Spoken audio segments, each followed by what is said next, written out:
श्रीकृष्ण परमात्मा संपूर्ण अनुग्रह कृपा कटाक्ष वीक्षण परमात्मा क्षेत्रपते देवदेवुడికి सद्गुरु श्री साईनाथ महाराज भगवान सत्य साई बाबा వారికి సాష్టాంగ దండ ప్రణామాలు సమర్పించుకుంటున్నాను.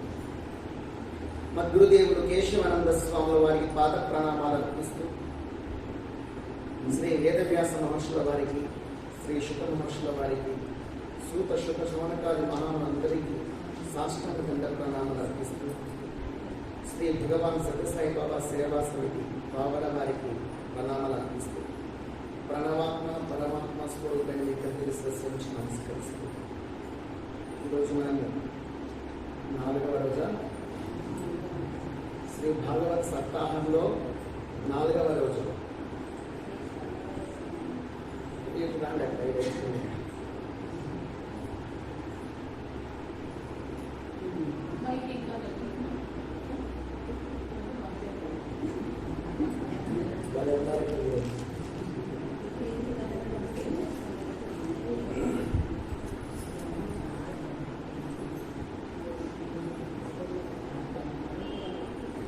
మొదటి స్కందంలో పరీక్షిత్ మహారాజు వేసిన ప్రశ్నలకు సమాధానంగా శ్రీ శుక మహర్షి 2వ స్కందములో సమాధానం చెబుతారు. మరణించే సమయంలో భగవన్నామాన్ని మాత్రమే ఉచ్చారణ చేసుకుంటూ ఉండాలి. భగవంతుని యొక్క రూపురేఖలను గుర్తు చేసుకుంటూ ఉండాలి. ఆయన మాత్రమే చింతించదగిన వస్తువు అని భావించాలి. అన్యమైనటువంటి విషయాలను ఏమీ లెక్క చేయకూడదు. అలాగే మరణ సమయం ఆసన్నమైనప్పుడు దేశాన్ని కాలాన్ని లెక్కించకూడదు అంటారు. నేను ఏ కాలంలో ఉన్నాను, ఏ టైంలో ఉన్నాను, ఏ స్థితిలో ఉన్నాను, ఏ ప్రదేశంలో ఉన్నాను ఆలోచన చేయకుండా సమయం ఆసన్నమైతే చక్కగా సుఖాసనం పైన లేదా స్వస్తికాసనంలో కూర్చొని ఒకటి మధ్య భాగంలో కానీ హృదయంలో కానీ మన ఇష్టదైవాన్ని దర్శిస్తూ ఆయన నామాన్ని ఉచ్చారణ చేస్తూ మోక్షాపేక్షతో ఉండాలి. మోక్షాపేక్షతో ఆ సమయంలో కాలక్షేపం చేయాలి. సద్గ్రంథాలు చదివించడం, సత్కథలు శ్రవణము చేయడం, భజనలు నిర్మించుకోవడం, సంకీర్తనలు భగవంతుని యొక్క సంకీర్తనలు ఆలపించడం, ఇవి చేస్తూ ఉండాలి. ఆ సమయంలో కూడా తెలియజేస్తాం. తర్వాత 2వ స్కందంలోనే భగవంతుని యొక్క సృష్టి గురించి, అలాగే 14 లోకాల గురించి, అలాగే 21 అవతారాల గురించి, 22వ కలికి అవతారం ఈ విధంగా చెబుతూ అలాగే దేవాలయం అనేటువంటి విషయాన్ని కూడా తెలియజేస్తాను. దేహంలోనే శిలదేవతలు ఉన్నారని తెలియజేస్తాను. తర్వాత 3వ స్కందంలోకి వచ్చిన తర్వాత మనము సృష్టి క్రమాన్ని గురించి, కాల పరిమాణాన్ని గురించి తెలుసు. ఇంకా ఏం చెప్తున్నాను నేను రోజున కపిల మహర్షి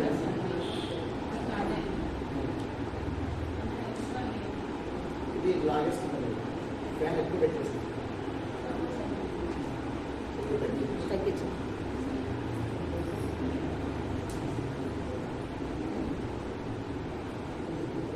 మీకు బాగా ఎప్పొస్తుందమ్మా మీకు?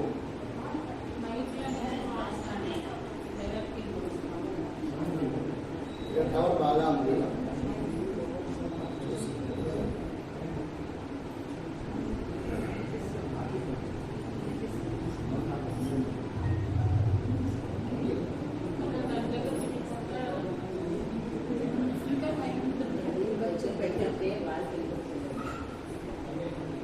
దేవకృతి కుమారుడు కపిల మహర్షి గురించి చెప్తున్నాను. వరాహవతారం గురించి నేను రోజున తెలియజేస్తాను. ఈ హరికథలు, శ్రీహరికథలు వినడం వల్ల మనకు భక్తి, జ్ఞానం, వైరాగ్యం, అలాగే ఈశ్వరాత్మ బుద్ధితో కర్మలు చేయడం కలుగుతుంది. మనం చేసే పనులన్నీ కూడా ఈశ్వరాత్మ బుద్ధితో పనులు చేయాలి. అది మనకు తెలిసి రావాలి. ఇతరుల ద్వారా అది మనకు అలవాటు కావాలి అని తెలియజెప్తాడు.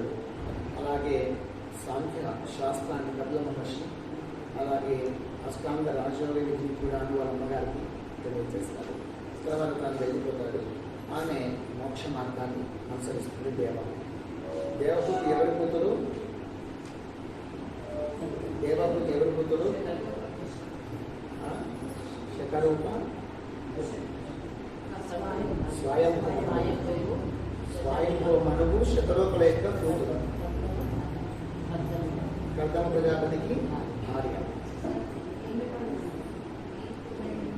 దగ్గర పెట్టుకుంటే వీళ్ళకి నపరాలి.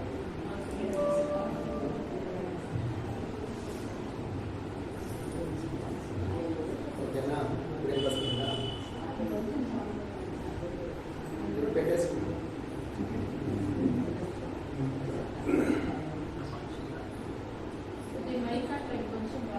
సరిపోయింది. దగ్గర తీసుకున్నానమ్మా, సరిపోయింది. డిస్టర్బ్ చేయద్దు. మధ్యలో దీని గురించి ఆలోచన చేయద్దు.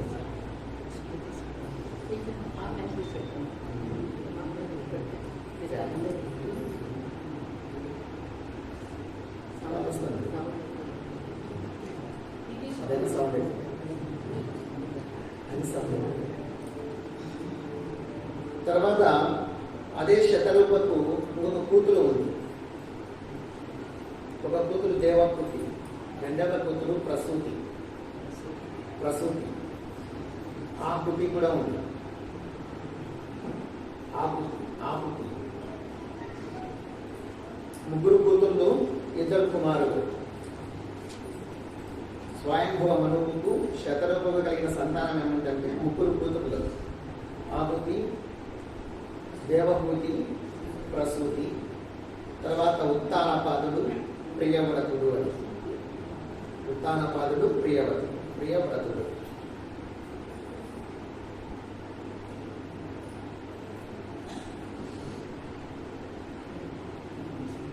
ఆ ప్రసూతిని దక్ష ప్రజాపతి పెళ్లి చేసుకున్నాడు.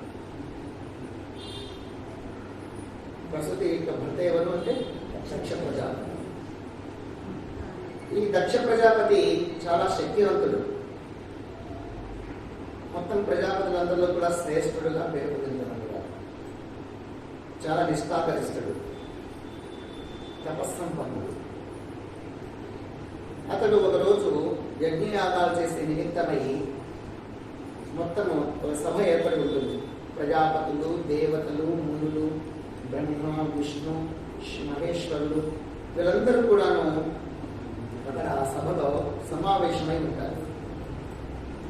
బ్రహ్మ మరియు శివుడు కూడా. విష్ణు రాలేదక్కడికి. బ్రహ్మదేవుడు, శివుడు ఉన్నాడు, మరియు సర్వ ఋషులు ఉన్నారు, దేవతలు ఉన్నారు. ఆ సభలోనికి ఈ యొక్క దక్ష ప్రజాపతి ప్రవేశించినారు. దక్ష ప్రజాపతి ప్రవేశించగానే అందరూ లేచి నమస్కరించినారు. బ్రహ్మదేవుడు, శివుడు తప్పితే అందరూ లేచినారు. అందరూ లేచి నమస్కారం చేసినారు. స్వాగతం పలికినాడు. చాలా సంతోషించినాడు దక్ష ప్రజాపతి. అయితే శంకరుడు లేయలేదు. బ్రహ్మదేవుడు అంటే నాకు తండ్రి లేదు, ఓకే. శివుడు నా కూతురు ఇచ్చినాను, అల్లుడైతాడు. అల్లుడు కూడా లేయచ్చు కదా, లేచి నమస్కరిస్తే అయిపోయింది. కానీ లేయలేదు. ఏమనిపిస్తుంది? నేనంటే గౌరవం లేదు, నేనంటే ఇతనికి రెస్పెక్ట్ లేదు, నేనంటే అతనికి ఇష్టం లేదేమో, నా మీద ఏమైనా ద్వేషమా, రకరకాల చేస్తాను. ఏమైనా కానీ కాక నేను పెద్దవాడిని. నా కూతురు ఇచ్చి పెళ్లి చేసిన తర్వాత నాకు లేచి నమస్కరించాను, స్వాగతం పలకాలి, సరే కానీ అని చెప్పేసి అందరికీ ఆసనం గమని చెప్పేసి తాను కూర్చున్నాడు. కూర్చున్న తర్వాత అదే లేవడెత్తినాడు విషయం. ఇంతమంది దేవతలందరూ కూడా లేచి నాకు నమస్కరిస్తే నా కూతుర్ని ఇచ్చినటువంటి వాడు, నా కూతుర్ని పెళ్లి చేసుకున్నటువంటి వాడు ఎక్కడ చూసినా నాకంటే చిన్నవాడు అవుతాడు, నాకు శిష్యుడితో సమానం అవుతాడు, మామ కూడా గురువే. కాబట్టి అటువంటిది గురువుకు నమస్కరించాల్సిన అవసరం లేదా? ఎంతటి మూర్ఖుడు, ఎంతటి అజ్ఞాని, ప్రయత్నాల వెంట తిరిగి తిరిగి తిరిగి క్షీణించిపోయినట్టు జడలు కట్టి శ్మశానంలో ఉండేటువంటి బూడిదనంతా ఒళ్ళు పూసుకుంటూ ఇటువంటి అజ్ఞానికి, సభా మర్యాదలు తెలియనటువంటి మూర్ఖుడికి నా కూతురు నుంచి పెళ్లి చేశాను. ఈ బ్రహ్మదేవుడి మాట విని ఎందుకు కొరగాని బుద్ధి లేని వానికి నా కూతురు నుంచి పెళ్లి చేసి బొద్దుకు పోశాను. చీచి, ఇటువంటి వానికి చూస్తేనే అసహ్యం అనిపిస్తుంది అని రకరకాలుగా దూషిస్తున్నాడు. దూషిస్తూ ఉంటే పరమశివుడు చిరునవ్వుతూనే ఉన్నాడు, ఏమి మాట్లాడలేదు. నిశ్చలంగా కూర్చొని ఉన్నాడంటే ఏం మాట్లాడకపోతే ఇంకా కోపం ఎక్కువైంది. ఏదో సమాధానం చెప్పాలా, చెప్తే సాటిస్ఫై అయ్యేవాడేమో. ఏమీ చెప్పలేదు, మౌనంగా కూర్చోన్నాడు. మౌనంగా కూర్చోనేటప్పటికి ఇంకా కోపం వచ్చేసింది. ఈ ఆకతాయి వానికి, బుద్ధి లేని వానికి ఇప్పటి నుంచి నేను షాప్ వేస్తున్నాను. నేటి నుంచి ఏ యజ్ఞకార్యంలో కూడా ఈ శంకరునికి, ఈ శివునికి యజ్ఞభాగం లేకుండా పోగా, ఇంద్రునితో, ఉపేంద్రునితో, దేవతలతో సమానంగా ఇచ్చేటువంటి యజ్ఞభాగం కలిగి లేకుండా పోవుగా కానీ శాపం ఇచ్చాడు. శాపం ఇవ్వగానే ఆ విషయం తెలిసింది నందీశ్వరుడికి. శివుడేమో మౌనంగానే ఉన్నాడు. ఆయన సమదృష్టి కలవాడు. శంకరునికి పొగట్లైనా ఒకటే, తెగట్లైనా ఒకటే, నేను పెద్దగా బాధ లేదు ఆయనకు. కానీ నందీశ్వరుడికి కోపం వచ్చింది.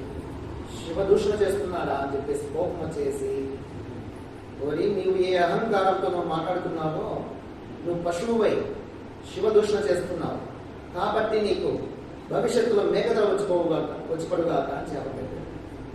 అలాగే ఈ యొక్క దక్ష ప్రజాపతి శివుణ్ణి దూషిస్తూ ఉంటే భగదేవుడు అనేటువంటి వాడు కన్ను గీటి ఇటు బాగా తిట్టు అన్నాడు.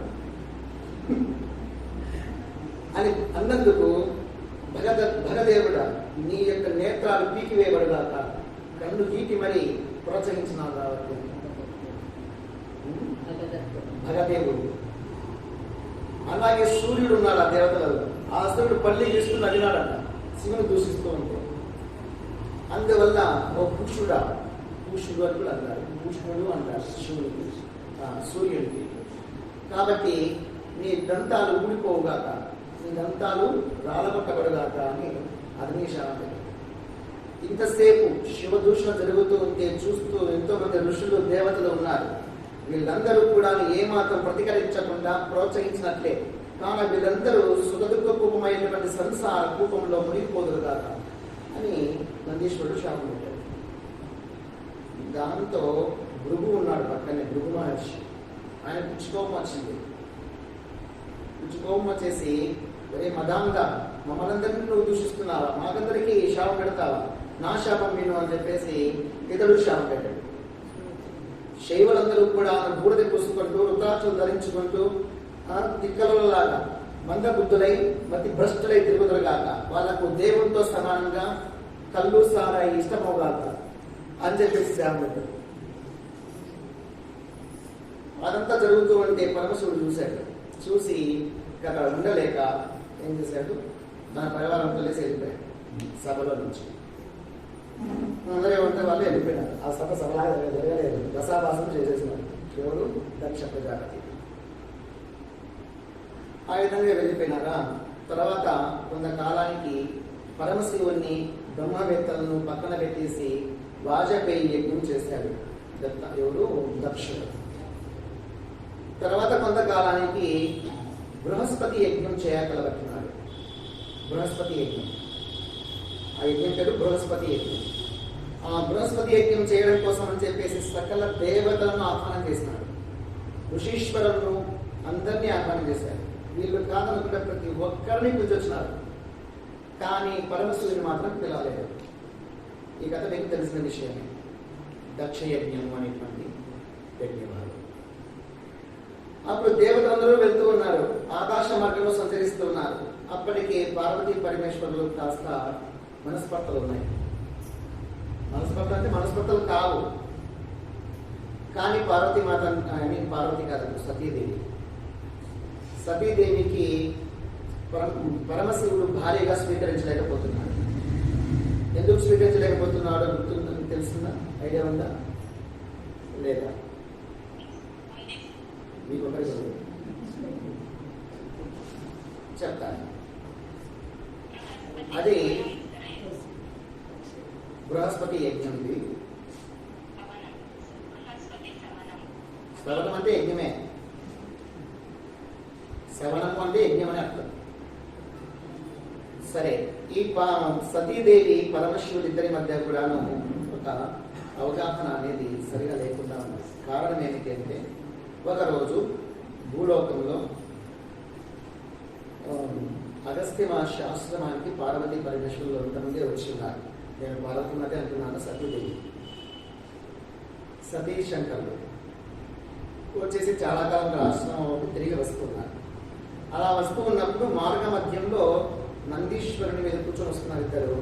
వెంటనే నందిని ఆపి పరమశివుడు కిందికి దిగి చేతులెత్తి రామచంద్ర ప్రభో నమో నమః అని నమస్కరించినాడు. మార్గ మధ్యంలో తిరిగి వస్తూ కైలాసానికి నమస్కరిస్తే ఆ సమయానికి రామలక్ష్మణుడు ఇద్దరు కూడాను సీతను పోగొట్టుకొని ఏడుస్తూ పోతున్నారు. సీత, సీత ఎక్కడ ఉన్నావు అని చెప్పేసి వెతుకుతూ పోతున్నారు. ఆ సమయంలో ఆ రామచంద్రుని దర్శించినటువంటి పరమశివుడు నా తండ్రి అని చెప్పేసి దిగి మరి అక్కడి నుంచే నమస్కారం చేసినాడు.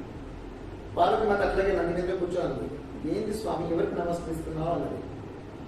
లోకాలన్నీ నీకు నమస్కరిస్తాయి, నువ్వెవరికి నమస్కరిస్తున్నావు అన్నది. అంటే నేను రామచంద్రుని నమస్కరిస్తున్నాను. నా తండ్రి సాక్షాత్తు శ్రీహరి రామావతారం ధరించి వచ్చినాడు. ఆ రామచంద్రుని యొక్క అవతారాన్ని నమస్కరిస్తున్నాను అన్నాడు. అనగానే పరిగెత్తి చూసింది. ఏంటి, నారచీరలు కట్టుకొని జటాచుటాలు పెట్టుకునేసేసి సీత సీత అని ఏడుస్తూ పోతున్నారు. వాళ్ళకు మేము నమస్కరించడం ఏంటి? ఒకవేళ శ్రీరాముడు శ్రీహరి అంశ అయితే ఇలా వలన అవసరం ఉందా? ఏ చెప్పలేమని ఉందా? నేను మాత్రం నమ్మకండి అన్నా. నేను ఒప్పుకోను అన్నది. అంటే సరే, అక్కడ శ్రీహరి అంశయే నువ్వు నమ్మలేకపోతే నేను కూర్చో ఉంటాను చెట్టు కింద, నువ్వు పోయి పరీక్షించుకొని రాదు అన్నాడు. సరే, నేను పోయేస్తాను, కనుక్కొని వస్తాను అని చెప్పేసి ఆమె వెళ్తూ ఏమేం చేసేది, సీత అని తలుచుకుంటూ పోతున్నాడు. కాబట్టి నిజంగా శ్రీహరి అంశమైతే నన్ను గుర్తిస్తాడు, లేదంటే కనుక సీతగా భ్రమపడతాడని చెప్పి ఆమె సీత రూపాన్ని ధరిస్తుంది. ఎవరు? సతీదేవి. సీత రూపాన్ని ధరించి రామలక్ష్మణ కంటే ముందే కొంత దూరంలో పోయేసి ఒక చెట్టు పట్టుకొని చేసి ఆ పక్క తిరిగి నిలబడేది, మొహం కనపడకుండా. కనపడగానే లక్ష్మణుడు దూరం నుంచి చూసి అన్న అదిగో వదినా అన్నాడు. అంటే రామచంద్రుడు లక్ష్మణ అన్నాడు. ఏమిటి, ఎందుకు అన్న విషయం తెలుస్తుంది. దగ్గరికి పదాలు దగ్గర పోయిన తర్వాత తల్లి జగన్మాత జగన్మంగళ సతీదేవి నమో నమః అన్నాడు. చేతులకు నమస్కరించి అనగానే స్టన్ అయిపోయింది. నన్ను సీత అనుకుని భావించి దగ్గరికి వచ్చేస్తాడేమో అని అనుకున్నటువంటి ఆ భవానీ మాత ఆ విధంగా సతీదేవి తల్లి నమస్కారం, నా తల్లి జనని లోకమాత జగన్మంగళ అన్నాడు. అనగటప్పటికీ స్టన్ అయిపోయింది, ఆశ్చర్యపడిపోయింది. వెంటనే గర్వం తిరిగినది. తిరిగి చూసింది. చూస్తే రామచంద్రుడు, ఎటు చూస్తే అటు రామచంద్రుడు, ఎటు చూస్తే అటు రామచంద్రుడు, ఎటు చూస్తే అటు రామచంద్రుడే. చెట్టులో, పుట్టలో, గుట్టలో, రాయిలో, రప్పలో, ఆకులో, ప్రతి చోట ఎటు చూస్తే అటు రామచంద్రుడే కనబడుతున్నాడు. ఆమె ఒక్కసారి దృశ్యం అలా చూసింది రామచంద్రుడిని, ఎటు చూస్తే అటు రామచంద్రుడే వినిపోయాడు. ఆమె అసలు చాలాసార్లు నువ్వుకొని చూస్తుంది రామచంద్రుడే, విశ్వమంతా రామచంద్రుడే కనబడుతున్నాడు. దాంతో ఆమె వాళ్ళకి అట్లా ఆశీర్వదించి తాను పక్కకు వచ్చేస్తుంది. నా రూపాన్ని ధరించి పక్కకు వస్తుంది. వచ్చిన తర్వాత నిజంగా రామచంద్రుని గుర్తించేసి తిరిగి తన పతిదేవుని దగ్గరికి వస్తుంది. మామూలు రూపంగానే సతీదేవి లాగా వస్తుంది. వచ్చేసి స్వామి మీరు చెప్పింది కరెక్టే, ఆయన శ్రీరామచంద్రుడు సాక్షాత్ శ్రీహరి అవతారమే, నేను గుర్తించిన అట్లా పోదామని చెప్పింది. అంటే సరే నువ్వు ఎట్లా పరీక్షించినావు అన్నాడు. చెట్టు కింద కూర్చొని ప్రశాంతంగా ఉన్నటువంటి పరమశివుడు ఏ విధంగా పరీక్షించినావు అంటే, ఎట్లా పరీక్షించినా అంటే స్వామి మీద వదిలాడిపోదాం అని చెప్పేసి చేపలను లాగితే లేదు దేవి చెప్పుకోండి అంటే అది అవసరమా పోదాంగా ఫస్ట్ అని చెప్పేసి అంటుంటే లేదు తెలుసుకోవాలి అని చెప్పేసి కళ్ళు మూసుకుంటేనే ఈయన త్రికాలవేత్త కదా, త్రికాల జ్ఞాని. ఒక్కసారిగా స్టన్ అయిపోయాడు, ఆశ్చర్యపోయాడు, కంపితుడైనాడు. మనసు చంచల బాధ అయిపోయింది, చాలా క్షోభతో గురైపోయింది పరమశివుడికి. ఎందుకంటే నా సతీదేవి, నా భార్య ఇప్పుడు నా తల్లి రూపం ధరించింది. తల్లి ఎవరు? సీతాదేవి. తండ్రి రామచంద్రుడు అయినప్పుడు తల్లి సీతాదేవి అవుతుంది. ఆ విధంగా నా ధర్మపత్ని అయినటువంటి సతీదేవి శ్రీరామచంద్రుని ధర్మపత్ని అయినటువంటి తల్లితో సమానమైనటువంటి సీతారూపాన్ని ధరించి పరీక్షించింది. ఇప్పుడు ఆమె సీతాదేవి రూపం ధరించడం వల్ల నేను తిరిగి ఈమెను నా భార్యగా ఎలాగా స్వీకరించగలను?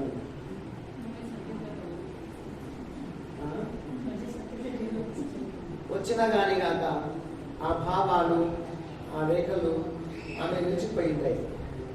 ఈ విధంగా నా తల్లి రూపాన్ని ధరించి రామచంద్రుని పరీక్షించింది. రామచంద్రుని పరీక్షించడం చాలా దోషం, పరీక్షించడమే దోషం రామచంద్రుని. అలాంటిది నా తల్లి రూపం ధరించి పరీక్షించింది.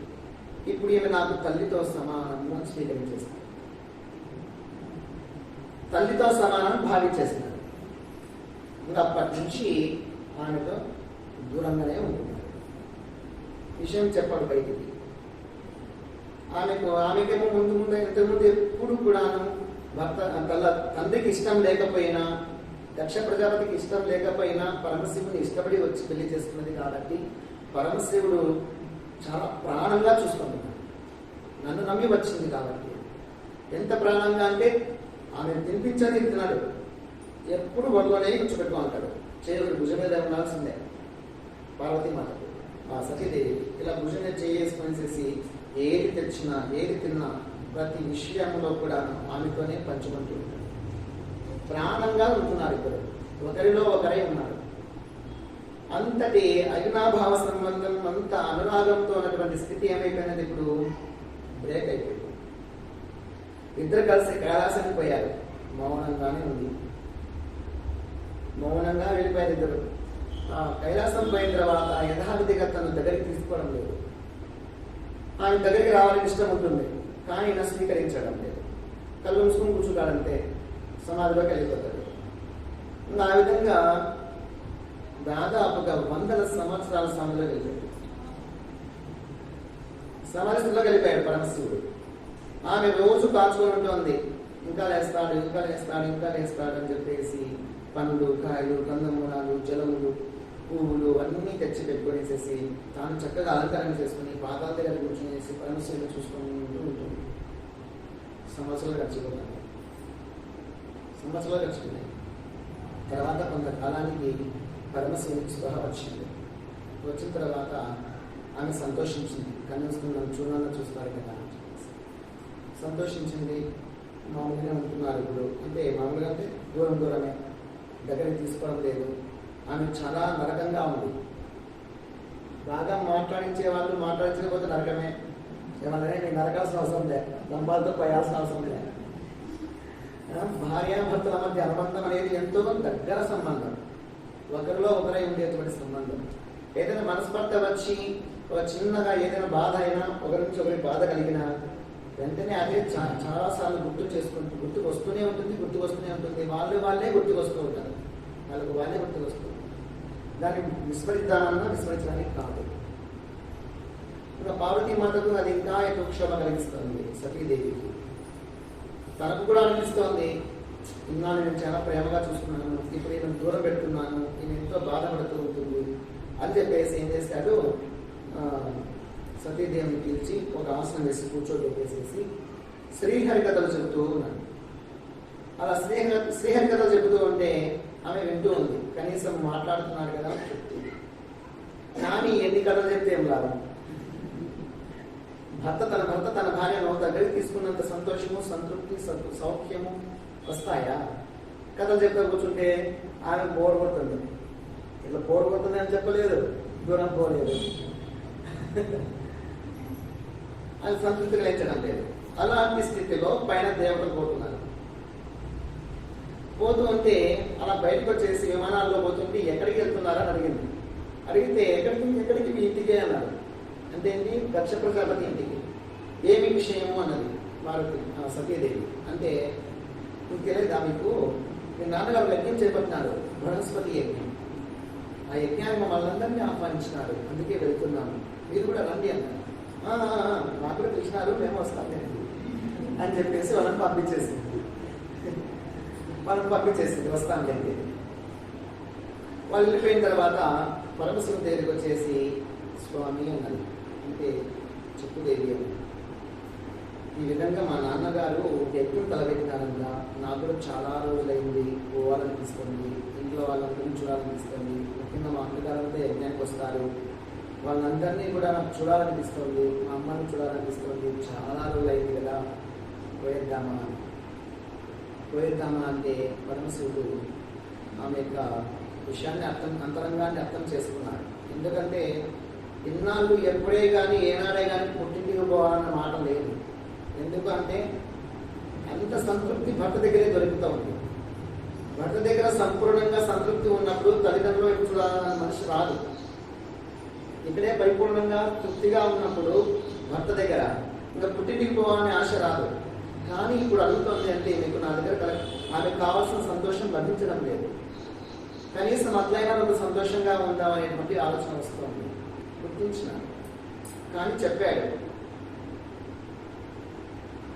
వద్దు, మీ తండ్రి గారు నా దగ్గర శత్రుత్వం వహించి ఉన్నాడు, శాపాలు కూడా పెట్టి ఉన్నాడు, కోపంతో ఉన్నాడు, మనల్ని అవమానపరచవచ్చు, అంతమందిలో మనం అవమానపడడం మంచిది కాదు కదా. అయ్యో అట్లేం కాదు స్వామి, మా నాన్నగారు ఏదో కోపంలో మాట్లాడారు, మా నాన్న మనసు నాకు తెలియదా, చాలా ఉత్తముడు, మెత్తని మనస్సు, చాలా హృదయం మెత్తనిదే, ముందే కోపంలో అట్లా ఉండింటాడు, అయినా కానీ వాళ్ళు పిలవలేదు కదా మీరు అనాల్సిన అవసరం లేదు. పుట్టింటికి కానీ, అత్తగారింటికి కానీ, బంధువులింటికి కానీ, స్నేహితులింటికి కానీ పిలవకుండానే పోవచ్చు కదా అన్నది అమ్మవారు. పిలవకుండా పోవచ్చు కదా అన్నది. నువ్వు చెప్పింది నిజమే దేవి, అయితే ఆ బంధువులు కానీ, పుట్టింటి వాళ్ళు కానీ, స్నేహితులు కానీ హృదయం పవిత్రంగా, పరిశుద్ధంగా, ప్రశాంతంగా, మంచి మనస్సుతో మన పట్ల ఎటువంటి దురభిప్రాయాలు లేకుండా ఉంటే పోయినా సర్వభంగా ఉంటుంది. కానీ మన పట్ల ద్వేషంతో ఉండేటువంటి వాళ్ళు ఎవరైనా సరే, మన పట్ల ద్వేషంతో, పగతో, ప్రతీకారించుతో ఉన్నటువంటి వాళ్ళ ఇంటికి మనం పోతే మనకు అవమానాలు తప్పవు. దాంతో అట్లేం కాదు స్వామి, అట్లా అన్ని ఆలోచించేస్తాను, మీకు అట్లా అదేం జరగదు. అంతమంది జనాలలో యజ్ఞం చేస్తూ ఉంటాడు కానీ తిరుగుకుంటూ కూర్చుంటారా ఏంటి? ఇంతమంది జనాల మధ్యలో ఏం చేస్తారు ఇవన్నీ? ఇంతమంది వచ్చినప్పుడు మనం కూడా పోతే చాలా సంతోషిస్తారు మా నాన్న. వదాపరండి స్వామి, దేవి నేను రాను అన్నాడు. సరే నేనన్నా వెళ్తాను అనుకుంటే డిసైడ్ అయిపోయింది. అంతేకాకుండా సారికి బయటకు పోతుంది, పోవాలి అనిపించింది. అందరూ పోతుంటే వాళ్ళతో పడి పోవాలనిపిస్తుంది, మళ్ళీ పరమశివుని బయట మళ్ళీ ఎన్నికి వస్తుంది ఇంట్లోకి. సారికి బయటికి పోతుంది, పోవాలని ఎన్నికి వస్తుంది. అది గమనించినాడు. సరే ఇప్పుడు పోకపోతే ఇక్కడే ఉంచున్నానని చనిపోయేటంగా ఉంది మానసికంగా. అక్కడికి పోతే అక్కడ చనిపోవడమే ఖచ్చితంగా జరుగుతుంది. అని పరమశివుని తెలుసు. ఏం జరగక మానదు, నేను నిర్బంధించి ప్రయోజనం అని భావించి సరే అని చెప్పేసి కొంత పరివారాన్ని వెంటబెట్టి భూతగణాలను ఇచ్చి పంపిస్తాడు. తాను సంతోషంగా పుట్టింటికి వెళ్ళేటప్పటికి సభాసదులందరూ కూర్చొని ఉన్నారు, వేదమంత్రాలు చదువుతున్నారు. బాగా వినిపిస్తుందా మనకు? స్పష్టంగా వినిపిస్తుంది. ఒక పదం వినిపడుతుందా? ఓకే. వేదవేత్తలందరూ కూడా వేదాలు చదువుతున్నారు, ఋత్వికులు హోమమంత్రాలు జపం చేస్తూ ఉన్నారు. దేవతలు, మునులు, ఋషీశ్వరులు అందరూ కూడా కూర్చొని ఉన్నారు. ఆ సభలోనికి ఏమీ ప్రవేశించింది భూతగణంలో.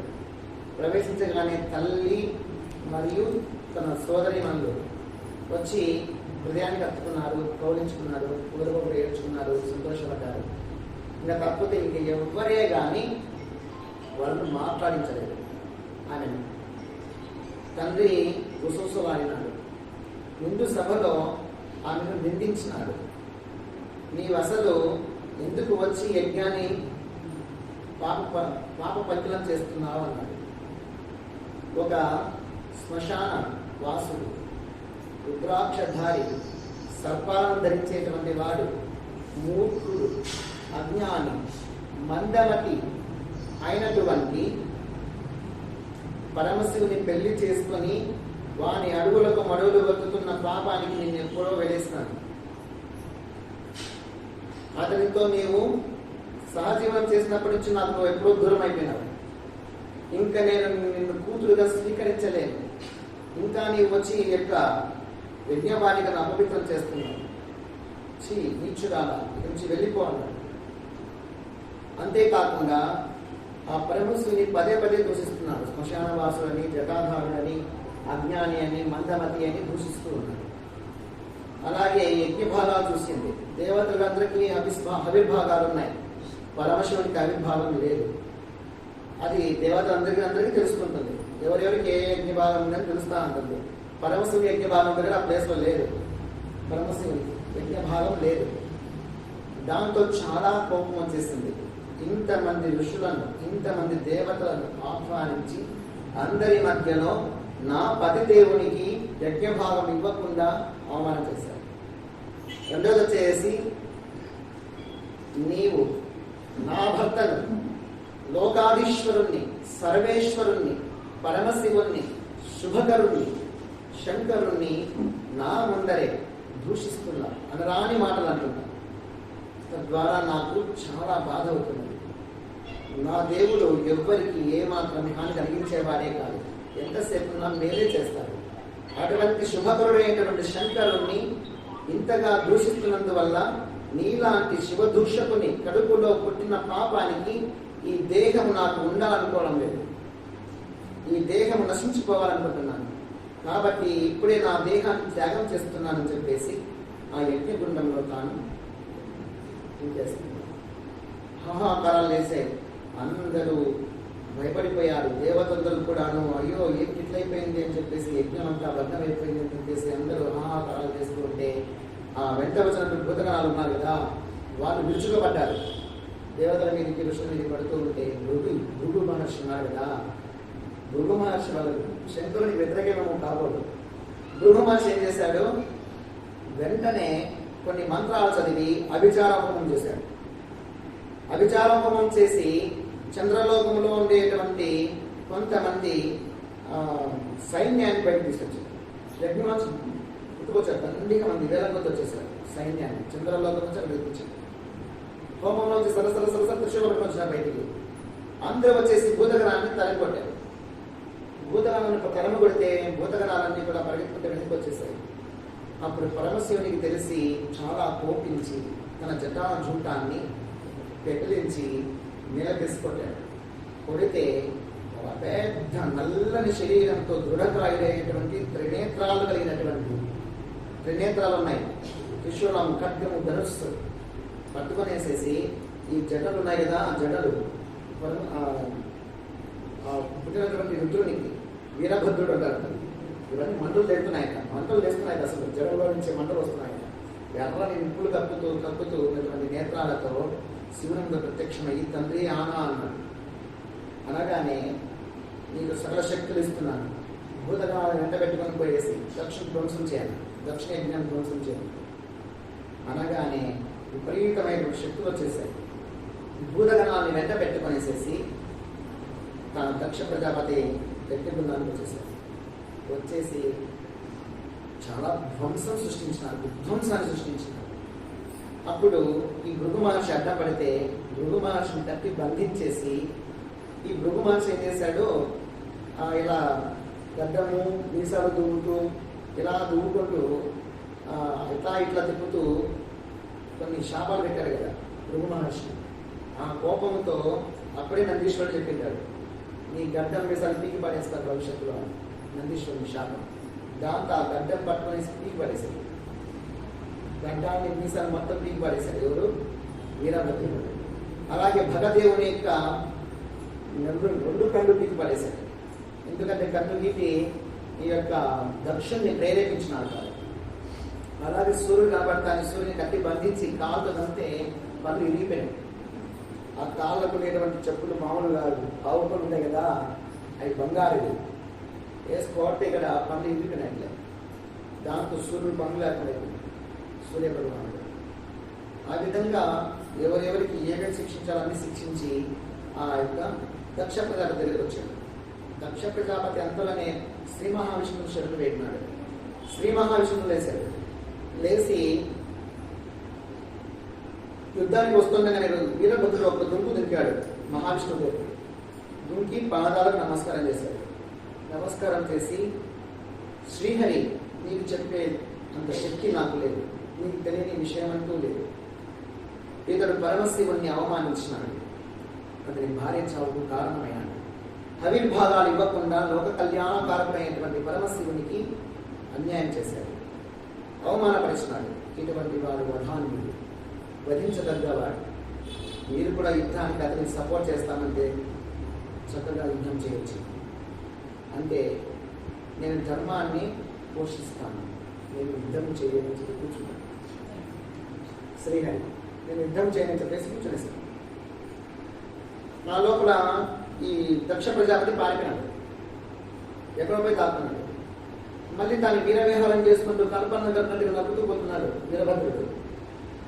అంతలోనే మళ్ళీ దక్ష ప్రజాపతి నేరుగా అధికారులు చేసి మళ్ళీ వచ్చి మహావిష్ణువు దగ్గరకు వచ్చేసి, నీవు నామనే ధైర్యంతో నేను హోమం చేస్తూ ఉంటే నువ్వే ఈ విధంగా కూర్చుంటే ఎలా స్వామి, నీ దగ్గర సుదర్శన చక్రం లేదా, గద లేదా, కౌమదకి బయటికి తీ స్వామి, నన్ను రక్షించు స్వామి, నీ దాసుల్ని, భక్తుల్ని, భక్తుల్ని, సేవకుల్ని నిన్నే ఆరాధిస్తున్నాను, నిన్ను నమ్ముకున్నాను, నువ్వు ఇట్లా చేస్తే ఎట్లా అని చెప్పేసి కాలబట్టున్నాడు.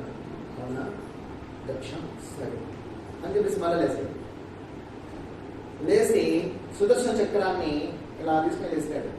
ఎవరు మీకు వీరభద్రుడు వెరీ గుడ్ అన్నాడు. ఎవరు దక్ష ప్రజాపతి. శ్రీ మహావిష్ణు చక్రము, విష్ణు చక్రం నేరుగా వీరభద్రుడి దగ్గరకు వస్తుంది. వీరభద్రుడు అటువైపు తిరిగేసి యుద్ధం చేస్తున్నాడు కత్తితో. చేస్తుంటే ఇక్కడ నుంచి శబ్దం వస్తుంది. ఆ శబ్దం వెలుతురుతో వస్తుంది, మెరుపులాగా వస్తుంది. ఇలా చూశాడు. చూస్తానే సుదర్శన చక్రం దగ్గరికి వచ్చేసింది. ఇలా చేసినప్పుడు నిలబడుకునేస్తాడు వీరభద్రుడు. ఆ సుదర్శన చక్రం ఇలా ఎమచేత పట్టుకునేసి చిత్తు కాగితాన్ని నలిపినట్లు, చిత్తు కాగితాన్ని నలిపితే నలిపేస్తారో అలా పిసికి నలిపేసి ఈసిరి పడేశాడు. ఎక్కడ అది ఎక్కడికో పడిపోయింది. మహావిష్ణువు సుదర్శన చక్రం పనిచేయాలని చెప్పేసి శుభ్రంగా అక్కడ చెల్లిపోయాడు. అంటే ఎందుకు? ధర్మము కాదు, ధర్మానికి ఒత్తాసు పలికేవాడు శ్రీహరి. ఇప్పుడు దక్షునికి అనుకూలంగా యుద్ధం చేసినట్టే అధర్మానికి యుద్ధం చేసినట్లే, సపోర్ట్ చేసినట్లే. కాబట్టి శ్రీహరి ఇక్కడ ఉండకుండా వెళ్ళిపోయాడు. ఆ లోపల వీరభద్రుడు ఆ దక్షుని పట్టుకున్నాడు, యజ్ఞగుణం దగ్గర దాక్కున్నాడు. దాక్కుంటే ఒక్క దుంకు దుంకి తన ఖడ్గంతో ఒక నలుపు నరికేశాడు. తల నరికేస్తే ఆ తల వెంటనే తెగి యజ్ఞగుణంలోనే పోయింది, కానీ బూడిదైపోయింది. అంత శాంతించింది, ఆగిపోయింది, యుద్ధం అంతా ఆగిపోయింది. ఎందుకు? అసలు పోయినాడు కాబట్టి, జ్యోతిలో వారికి పారిపోయినారు. ఆ లోపల పరమశివుడు వచ్చినాడు. దేవతలందరూ కూడాను పరమశివుడి దగ్గరికి వచ్చేసి అర్థిస్తారు. ఈ విధంగా చెప్పుకోకుండా కాబట్టి అందరూ వచ్చేసి మమ్మల్ని కాపాడండి స్వామి, పొరపాటైంది, క్షమించండి, అజ్ఞానంతో దక్షుడు చేసిన దోషాన్ని మీరు మనసులో పెట్టుకోవద్దండి అని చెప్పేసి ఏడుస్తారు, బాధపడతారు. అలాగే చాలా మంది దేవతలకు కాళ్ళు చేతులు ఇరిగిపోయినాయి వీరభద్రుని దెబ్బకు. ఈ రుద్రగణానికి భయపడిపోయారు. చాలా మంది చాలా చచ్చిపోయారు. చాలా మందికి చేతులు, కాళ్ళు, వేళ్ళు, కొంతమంది నడుములు ఇట్లా ఇరిగిపోయినాయి. అంతగా వీరవిహారం చేశారు రుద్రగణాలు. ప్రసూతి కూడా వచ్చింది. ప్రసూతి ఎవరు? దక్ష ప్రజాపతి భార్య. ఆ ప్రసూతి వచ్చేసి కాళ్ళ మీద పడ్డది. కాళ్ళ మీద పడి నాకు ప్రతిభిక్ష పెట్టుకొని ఏడ్చింది. ఇప్పుడు పరమశివుడు ఎవరు నేర్చాలా? నా భార్య పోయింది, నేను నేర్చాలా అన్నాడు. నీకు మొగుడు పోయాడు, నువ్వు బాధపడుతున్నావు, నన్ను అడుగుతున్నావు నా ప్రతిభిక్ష పెట్టు అని. నాకు భార్య పోయింది, నేనెవరికి చెప్పుకోవాలా అన్నాడు. స్వామి, లోకాధీశ్వరుడు నేను చెప్పేదాన్న నేను, దయచేసి నాకు ప్రతిభిక్ష పెట్టవలసింది అనేసి ఇలా పొంగు పట్టి అడుగుతుంది. అడిగితే తన బాధ ఎంత ఉన్నా తాను దిగునెందుకొని ఆమెకు ప్రతిభిక్ష పెడతాడు. ఒక మేకతలను తెప్పించేసి ఆ మండ్యాన్ని తగిలించి బ్రహ్మదేవుడు చూడగానే బ్రహ్మదేవుడు ప్రాణం పోస్తాడు, లేస్తాడు. లేచి అంతకు ముందు ఉండే తల అహంకారపు తల, అది భస్మం అయిపోయింది. ఇప్పుడు మేకతల వచ్చింది, బుద్ధి వచ్చింది. కాళ్ళ మీద పడి సాష్టాంగ పడి నమస్కారం చేసి, నేను చేసిన దోషం అంతా ఇంత కాదు పరమశివ, నన్ను మన్నించు, నీ బిడ్డల్లో ఒక బిడ్డగా భావించు, నీ సేవకునిగా నన్ను స్వీకరించు అని చెప్పేసి శరణాగతి వేడతాడు. ఇప్పటి నుంచి అయినా మంచిగా రాజ్యపాలన చేసుకో అని చెప్పేసి ఆశీర్వదించి పరమశివుడు ఆ యజ్ఞంలో కాలిపోయి సగమైనటువంటి దేహాన్ని భుజం మీద వేసుకొని పరమశివుడు అమ్మవారికి లోపల పార్వతీమాతకు సతీదేవికి ఎంత బాధ వియోగ దుఃఖం ఉందో పరమశివునికి కూడాను అంతకంటే ఎక్కువ ఉంది. కానీ తను తపస్సు చేత, సమాధి చేత, ఇంద్రియ నిగ్రహంతో, మనోనిగ్రహంతో బతుకుతున్నాడు. ఇంతవరకు ఎదురుగా ఉన్నప్పుడు ఏం చేయలేడు కానీ దూరం అయ్యేటప్పటికి ప్రాణం చచ్చిపోతుంది. పరమశివునికి తట్టుకోలేకపోయాడు. ఆ చనిపోయిన శవాన్ని కాలిపోయిన సగము నీసు కారుతూ ఉంటుంది. అటువంటి శవాన్ని భుజం మీద వేసుకున్నాడు. భుజం మీద వేసుకొని దేవతలందరూ చూస్తూ ఉంటే మౌనంగా ఉన్నారు. అందరూ ఎవరూ ఏమి చెప్పలేరు పరమశివునికి. అందరూ మౌనంగా చూస్తూ ఉంటే, దీనంగా చూస్తూ ఉంటే, ఆ పరమశివుని కళ్ళల్లో నీళ్లు తిరుగుతూ ఉంటే అమ్మవారి శరీరాన్ని భుజం మీద వేసుకొని పిచ్చివాడిలాగా సతీ సతీ సతీ అంటూ తడుచుకుంటూ కలవరిస్తూ ఆమె సారి హృదయాన్ని కట్టుకుంటూ ముద్దులాడుతూ, ఎందుకంటే యజ్ఞంలో పడిపోగానే అగ్ని తగ్గించిందనుకోండి పవిత్రమైపోతుంది, పావనమైపోతుంది. నిప్పుగా అర్హత ఉంది. ఎటువంటి దాన్నైనా అపవిత్రమైన దాన్ని పవిత్రం చేయగల శక్తి అగ్నికి ఉంది. ఇప్పుడు అగ్నిలో ఆమె దగ్ధమైంది కాబట్టి పవిత్రం అయిపోయింది. దగ్గరికి తీసుకున్నాడు. ఆమెకు సతి కావాలి అని పిచ్చి పట్టి వాళ్ళలాగా ఎక్కడెక్కడంటే అక్కడ కొండలు, గుట్టలు, అడవులు, ఎక్కడ పడితే అక్కడ మోసుకొని పోయి తిరిగి గుర్తుకొచ్చిన ముద్దులాడుతూ హృదయాన్ని కత్తుకుంటూ ఆమెను వదిలిపెట్టలేక, ఏ విధంగా అయితే తన కోతి పిల్ల చచ్చిపోతే ఆ పిల్లని అది చనిపోయినా, గుల్లిపోయినా, చర్మం ఒకటే ఉన్నా అది వదిలిపెట్టదు. ఆ తోల్నే పట్టుకు తిరుగుతూ ఉంటుంది. అది ఎండిపోయి మొత్తం ఎంబలను ఊడిపోయి ఉంటాయి. తోలు ఒకటే ఉంటుంది కోతి పిల్లకు. ఆ తోలు కూడా పట్టుకొని తిరుగుతూ ఉంటుంది, వదిలిపెట్టదు.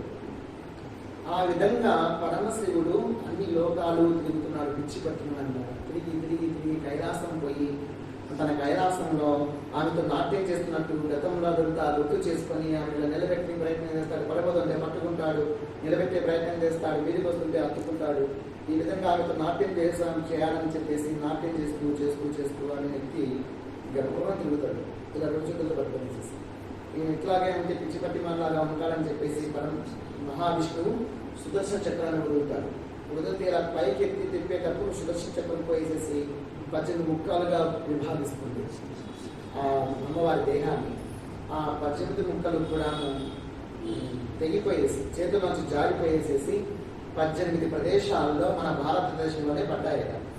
ఆ పడినటువంటి ప్రదేశాలే 18 శక్తి పీఠాలుగా పేరొందినాయి. 18 శక్తి పీఠాలు, అష్టాదశ శక్తి పీఠాలుగా పేరొందినాయి. మనకు దగ్గరలో అలంపురం ఒకటి, శ్రీశైలం ఒకటి శక్తి పీఠాలు.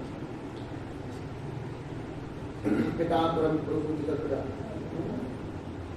ఈ విధంగా అమ్మవారి నుంచి చేతులు అమ్మవారు లేకపోవడంతో తాను కిన్నవదనుడై ఏమి చేయాలో తోచక శాంతం కాలేక తన్ను తాను తమాయించుకొని సమాధిలో కూర్చొనిస్తాడు.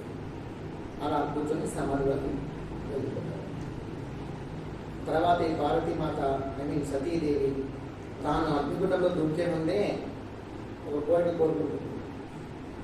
రామచంద్రుని స్మరించుకొని, హే రామచంద్ర ప్రభు, నేను చేసిన అపరాధానికి అంతా ఇంత కాదు, ఎంత అనుభవించాలో అంత అనుభవించినాను.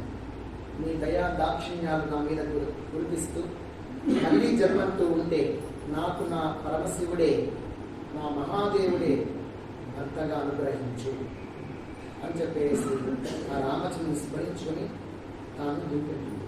అందువల్ల ఆమె మళ్ళీ జన్మలో పర్వతరాజుకు మేనకాదేవికి కూతురుగా పుడుతుంది, పార్వతీదేవిగా ఉద్భవిస్తుంది. తర్వాత పరమశివుణ్ణి తపస్సు చేసి మరి ప్రత్యక్షం చేసుకొని ఆయన ఇష్టం ప్రకారమే, ఆయన అనుకూలంగా ఆయనే పరమశివుని చేతనే పెళ్లి పత్రిక కూడా రాయించుకొని తీసుకెళ్తుంది. పెళ్లి పత్రిక రాయించేసి ఆయన ద్వారా వివాహం జరిగేది చేస్తుంది. తర్వాత పరమశివుడు తన యొక్క బంధువర్గంతో రావడం, వృషభ వాహనం మీద కళ్యాణోత్సవం చూసుకుంటే మళ్ళీ అద్దెలమే కలిసిపోతుంది. అది అవశ్యం కాదు, సందర్భం కాదు. కాబట్టి అమ్మవారికి, ఆ పార్వతీమాతకు, పరమశివునికి కళ్యాణోత్సవం అంగరంగ వైభవంగా బ్రహ్మదేవుడే ఋత్వికుడై ఉండి, బ్రహ్మదేవుడే దగ్గర ఉండి, శ్రీహరి మహాలక్ష్మీదేవి సరస్వతీమాతలు పక్కనే ఉండి దగ్గర ఉండి వివాహం చేస్తారు. తర్వాత ఆ సందర్భంలోనే పరమశివుడు పార్వతీమాతకు ఒక వరం ఇస్తాడు. నా దేహంలో సగం నీకు అర్పిస్తున్నానని చెప్పేసి అర్ధ భాగాన్ని అమ్మవారికి ఇస్తాడు. అప్పటి నుంచి అర్ధనారీశ్వరుడుగా పరమశివునికి పేరు వచ్చింది. ఈ విధంగా దక్ష ప్రజాపతి గురించినటువంటి ఈ యొక్క పార్వతీ పరమేశ్వర కళ్యాణోత్సవం గురించి వినడం అనేది మనకు ఎంతో శుభదాయకమైనటువంటిది. పరమశివుని కథ అనేది జ్ఞానదాయకమైనటువంటిది, మరియు వైరాగ్యదాయకమైనటువంటిది, మరియు ఆయురారోగ్య అష్టైశ్వర్యాలను ప్రసాదించేటువంటిది అని చెప్పేసి ఈ యొక్క శుక మహర్షి తెలియజేస్తారు. పార్వతీ పరమేశ్వరుల కళ్యాణోత్సవము విన్నా కానీ కాక పెళ్లి కాని వాళ్లకు పెళ్లి లేకపోతాయంటారు. ఆ సందర్భాన్ని ఇక్కడ పూర్తిగా ఇవ్వలేదు. భాగవతంలో, శివపురాణంలో చాలా చక్కగా వివరణ వస్తుంది. తర్వాత మనము ఈ శుక మహర్షి ధ్రువ చరిత్ర గురించి తెలియజేస్తాడు. దేవహూతికి ఒక సోదరుడు ఉన్నాడని చెప్పాను. ఇద్దరు సోదరులు ఉన్నారు. ఎవరు? ప్రియవ్రతుడు ఒకరు, ఉత్తానపాదుడు అని. ఆ ఉత్తానపాదుడు తీసుకుంటే రాజ్యపాలన చేస్తూ ఉంటాడు. స్వయంభూమను తర్వాత అతను కొడుకే కదా, స్వయంభూమను కొడుకే ఉత్తానపాదుడు. ఉత్తానపాదుడికి ఇద్దరు భార్యలు ఉంటారు. ఒకరు సురుచి, ఒకరేమో సునీతి. పెద్ద భార్య సునీతి, చిన్న భార్య సురుచి. రుచి ఎక్కువ, చిన్న భార్య ఎక్కువ ఇష్టం కూడాను. ఇంకొరికి ఉత్తానపాదుడికి చిన్న భార్య అంటే ఎక్కువ మక్కువ. పెద్ద భార్య సునీతి అంటే అంత ఇష్టం ఉండేది కాదు, పెద్దగా పట్టించుకునేవాడు కాదు. సునీతికి కొడుకే ధ్రువుడు. సునీతి కొడుకు ధ్రువుడైతే సురుచి కొడుకు ఉత్తముడు. సురుచి కొడుకు ఉత్తముడు. ఒకరోజు రాజ్యపాలన చేసిన తర్వాత సాయం సంధ్యాకాలంలోనో మరి ప్రమాద కాలంలోనో ఆ ఉత్తానపాదుడు తన భార్య సురుచి పక్కన కూర్చొని ఉంటే సింహాసనం మీద ఇద్దరు కూర్చోన్నారు. ఆ కుమారుని ఉత్తముడిని తొడపైన కూర్చోబెట్టుకొని ముద్దులాడుతూ ఉన్నాడట. అలా ముద్దులాడేటప్పుడు ఈ యొక్క ధ్రువుడు కూడాను 5 ఏళ్ల బాలుడు. ధ్రువుడు 5 సంవత్సరాల బాలకుడు వచ్చాడు. వచ్చి తండ్రిని చూసి ఆ తండ్రి మీద ప్రేమతో నన్ను కూడా నీ తొడ మీద కూర్చోబెట్టుకో అని చెప్పేసి ఇలా దగ్గరికి వచ్చాడు. చేయి చాచి వస్తే సురుచి ఉండి అసూయ పడింది. వెంటనే దొబ్బేసింది. పోరా అని చెప్పేసి తొడ మీద వచ్చి కూర్చోబోతూ ఉంటే దొబ్బేసింది. వాడు కింద పడ్డాడు. కింద పడేసి ఎందుకు నన్ను దొబ్బావు అన్నాడు. అంటే రే, నీవు ఈ సింహాసనం పైన కానీ లేదా మీ తండ్రి తొడపైన కానీ కూర్చోవాలంటే నీవు శ్రీహరిని తపస్సు చేసి అడవుల్లో పోయి మహావిష్ణువుని పూజించి అర్చించి ఆరాధించి తపస్సు చేసి ఆయన ప్రత్యక్షం చేసుకుని నా కడుపులో పుట్టేటట్టుగా వరం పొందాలి. నా కడుపులో పుట్టింది నువ్వు ఇక్కడ కూర్చోడానికి అర్హత వచ్చేది. పోయి సంపాదించుకోపో ఆ అర్హత. నా కడుపులో పుట్టలేదు కాబట్టి నీ తండ్రి ఒడిలో కూర్చోడానికి కూడా నీకు అర్హత లేదు అని చెప్పేసి దూషించింది. ఆ చిన్న భార్య అంటే చాలా ప్రేమ, ఎవరికి ఉత్తాన బాధలు. ఆ విధంగా మాట్లాడుతుంటే ఏదన్నా ఒక్క మాట అన్నా, అతని దగ్గర తీసుకున్నాంలే అన్నా ఏమే కసు పుస్తమంటున్నటువంటి బాధ. కాబట్టి గొడవ అని చెప్పేసి తాను మౌనంగా బాధపడుతున్నాను లోపల. దాంతో ఈ యొక్క ధ్రువుడు ఏం చేశాడు, కన్నీళ్ళు వింటూ నేర్చుకుంటూ తల్లి దగ్గరికి వచ్చాడు. తల్లి దగ్గరికి వచ్చేసి సునీతితో చెప్పాడు, అమ్మ ఏంటి నాకు నాన్న తొడ మీద కూర్చోవడానికి, ఒడిలో కూర్చోవడానికి అర్హత లేదా అని అడిగాడు. అలా అర్హత కావాలి అంటే చిన్నమ్మ అన్నది ఏమంటున్నది, అడవులకు వెళ్ళి దేవుని ప్రత్యక్షం చేసుకుని ఆమె కడుపులో పుట్టేటువంటి వరం సంపాదించుకున్నా, నా కడుపులో పుట్టింటి నీకు అర్హత వచ్చేది, నా కడుపులో పుట్టలేదు కాబట్టి నీకు అర్హత లేదు, రాజ్య అర్హత కూడా లేదు, లేకపోతే సింహాసనంలో కూర్చోలేవు, నీకు అర్హత లేదు అని చెప్పేసింది. ఏంటమ్మా నా గతి అనేసి ఏడుస్తాడు. ఏడిస్తే సునీతి కూడాను తన కొడుకును బిర్యానీ కట్టుకొని కన్నీరు కారుస్తుంది. ఎందుకంటే రాజు కూడా నిరాకరణ చేస్తున్నాడు, సునీతిని ఎక్కువ ప్రేమించడం లేదు, పట్టించుకోడు, తిందా తాగిందా ఉందా లేదా కూడా అడగడు, సరిగా వినిపించుకోడు, అవి గురించి ఆలోచన చేయడం లేదు. ఎంతసేపు సురుచి గురించే ఉంటాడు, సురుచితోనే ఉంటాడు. ఆమె పన్నీరు అసలు సురుచి అనేది ఆమె అతన్ని అసలు పన్నీరు, అటువైపు పోనీయదు, చూడనియదు, చూసినా కోరుకుంటుంది. అది కూడా ఆ రోజంతా అడిగేది, నసిగేది, నీళ్ళు తిండి తినకుండా, స్నానం చేయకుండా పూల పడుకోండేది, ఆ చుట్టూ తేట పోసుకోండేది. చేస్తే ఏం చేస్తాడు, ఒకసారి చేసేటప్పటికే ఇంకా బాగా దరిద్రమేది. ఈమె సంతోషం లేకుండా, ఆమె సంతోషం లేకుండా, నేను సంతోషం లేకుండా దరిద్రం అంతా నాకే అవ్వలేదు అని చెప్పేసి, ఎవరినో ఒకరిని సంతోష పెడతామని అని చెప్పేసి తాను సురుచితోనే ఉంటున్నాడు. అటువైపు సునీతి కాబట్టి అటువైపు చూడడం లేదు. అందువల్ల సునీతి చాలా బాధపడిపోతుంది. ఎందుకంటే భర్త ద్వారా నాకు అనురాగం లేదు, భర్త దగ్గర నాకు సంతోషం లేదు, ఆయన ప్రేమ నాకు దొరకడం లేదు. ఈ దరిద్రురాలి కడుపులో పుట్టినందుకు నీకు ఈ శిక్ష తప్పదు నాయన అన్నది. ఏంటమ్మా అలా మాట్లాడతావు?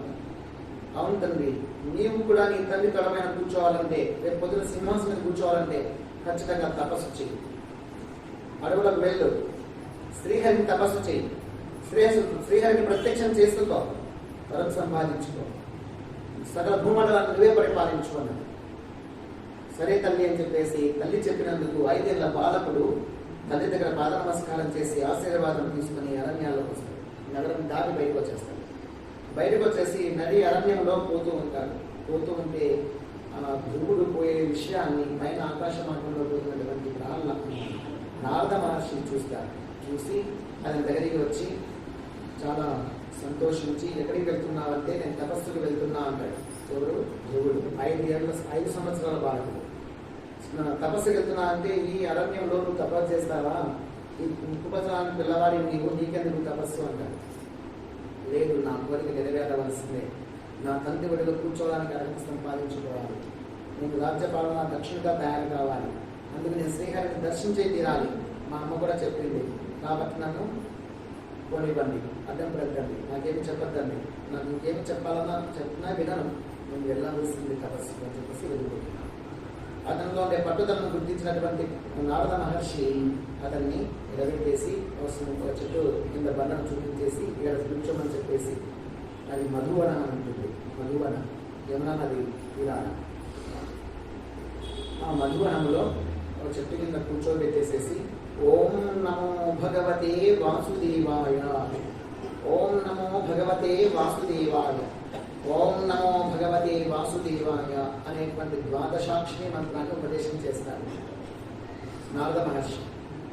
ఆ మంత్రాన్ని జపం చేస్తూ నువ్వు తపస్సు చేయంటారు. అలాగే స్వామి అని చెప్పేసి గురుదేవుడు అక్కడ మహా గొప్ప గురువుడు ఉన్నారు. ఇక్కడ సామాన్యుడు కాదు కదా నారద మహర్షి, గొప్ప గురువు, గురువులకే గురువు.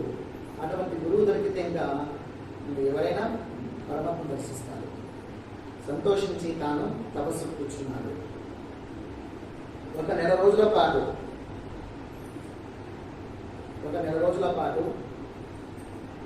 3 రోజులకు ఒక్కసారి వెలగ పండ్లు, రేగి పండ్లు మాత్రమే తింటూ తపస్సు చేశారు. 3 రోజులకు ఒకసారి, ఒక నెల రోజుల పాటు రేగి పండ్లు, నేరేడు పండ్లు, వెలగ పండ్లు అంటే వెలక్కాయలు, వెలక్కాయలు, రేగి పండ్లు. రేగి పండ్లు చిన్న చిన్న కూడా వస్తున్నాయి కదా, ఈ కాలానికి ఇంత ఉన్నాయి, ఆ కాలం ఎంత కూడా ఉండొచ్చు. ఆ విధంగా వారిని మాత్రమే భుజించి, అది కూడా 3 రోజులకు ఒక్కసారి, 3వ రోజు రాత్రి తింటాడు, తపస్సు చేస్తాడు 1 నెల రోజులు. తర్వాత 1 నెల రోజులు కేవలము గడ్డిని ఆకులను మాత్రమే, 6 రోజులకు ఒకసారి, 6 రోజులకు ఒక్కసారి ఆకులు, కొన్ని రకాల ఆకులు, కొన్ని గడ్డి పరకలు, అవి మాత్రమే తిని జలములు త్రాగి తపస్సు చేశాడు 6 రోజులకు ఒకసారి. అట్లా 1 నెల రోజులు. తర్వాత 3వ నెలలో 9 రోజులకు ఒక్కసారి నీళ్లు మాత్రమే త్రాగి, 9 రోజులకు ఒక్కసారి, అది కూడా 9 రోజులకు ఒక్కసారి నీళ్లు మాత్రమే త్రాగి తపస్సు చేస్తాడు. 4వ నెల అంతా కూడాను వాయుభక్షణ, 12 రోజులకు ఒక్కసారి, అది కూడా గాలిని 12 రోజులకు ఒక్కసారి గాలి పీలుస్తాడు, గాలి పీల్చి నిబంధించేస్తాడు. అంతే, గాలితోనే శ్వాస. అంతే, అంటే సమాధి స్థితి దగ్గర పడే కొద్దీ సాధన లాంటిది. మనం ఒకసారి గాలి పీల్చుకొని కనీసం 10 నిమిషం ఉంటున్నామా లేదా? అర నిమిషం ఉంటాం కదా ఒక్కసారి గాలి పీలిస్తే. అంతే, అదే వాయుభక్షణం. అంటే గాలి తినేదేం కాదు, గాలి పీల్చి నిలబెట్టేస్తాడు. మళ్ళీ 12 రోజుల తర్వాత మళ్ళీ ఒకసారి గాలి పీలుస్తాడు, అంతవరకు పీల్చలేదు. అంటే సాధన అలాంటిది. ఆ విధంగా 4వ నెలంతా గడిపేస్తాడు. 5వ నెలలో గాలిని కూడా బంధించేశాడు. ఒంటి కాలు మీద నిలబడ్డాడు, ఒంటి కాలు బొటనవేలు మీద నిలబడ్డాడు, నిలబెట్టేసి దేహాన్ని నిలబెట్టేసి ఓం నమో భగవతే వాసుదేవాయ అని చెప్పేసి తపస్సు కూర్చున్నాడు, నిలబడ్డాడు. దాంతో దిగంతాలన్నీ కూడా ప్రకంపిస్తూ ఉన్నాయి ఆయన తపశ్శక్తికి. దేవతందరూ అదిరిపడ్డారు, ఋషులందరూ కూడా ఆశ్చర్యపడ్డారు. శ్రీహరి యొక్క వైకుంఠం కదులుతూ ఉంది. దాంతో తపశ్శక్తికి కదిలించిన వారే శ్రీహరి ప్రత్యక్షమైనాడు. ప్రత్యక్షమయ్యి వత్స ధ్రువ వేరుకో అన్నాడు. అనగానే ధ్రువుడు వేరు చూస్తాడు. ఆ యొక్క దివ్యమంగళ స్వరూపాన్ని చూడగానే ఆ ధ్రువునికి సాష్టాంగపడి నమస్కారం చేశాడు. కళ్ళలో ఆనంద భాషలు వారిపోతున్నాయి. 2 పాదాల వెనక నుంచి పట్టుకునేసి సాష్టాంగపడి నమస్కారం చేసి కళ్ళను తాకించి ఆ మృదువైన పెదాలతో ఆ శ్రీహరి మెత్తని అందమైన తెల్లని పాదాలను ముద్దులు పెట్టేశాడు. ఆనంద పారవశ్యంతో ఆ బాలుని ఇలా పట్టుకుని లేపాడు. లేపి నిలబెడితే ఆ శ్రీహరిని ఎంతగానో స్తుతించాలని చెప్పేసి పెదాలు కదులుతున్నాయి, కానీ పిల్లగాడు ఐదేళ్ళు కదా, ఏం పలకాలో, ఏం జపించాలో, ఏం స్తోత్రం చేయాలో చెప్పడానికి రావడం లేదు. మాటలు రాకుండా ఉన్నాయి, ఏం మాట్లాడాలో తెలియడం లేదు. దానితో ఎడమ చేతిలో అనే 2 పాంచజన్య శంఖం ఉంది కదా శ్రీకృష్ణుడు ఆ శ్రీహరి చేతిలో, ఆ శంఖం యొక్క మూతి ఉంటుంది, ఆ మూతిని బొగ్గలు కలిచాడు. ఇట్లా పాంచజన్య శంఖం యొక్క మూతిని ఆ బాలుని యొక్క బుగ్గకు అలా తగిలించాడు. తగిలించగానే కుంకాలుగా వచ్చేసే శ్లోకాలు. ధ్రువుడు అద్భుతంగా స్తోత్రం చేస్తాడు. ఆ స్తోత్రం విని సంతోషించి తల మీద చేపెట్టి నిమిరి, ధ్రువ, నీకు అత్యంత ఉత్తమోత్తమైనటువంటి పదవి నీ కోసం రెడీగా రిజర్వ్ చేసి పెట్టినాను ఉంది, ధ్రువ మండలమే నీకు ఇస్తాను. అయితే నీవు 36,000 సంవత్సరాల పాటు రాజ్యపాలన చేయవలసింది. 36,000 సంవత్సరాలు, 36,000 సంవత్సరాలు రాజ్యపాలన.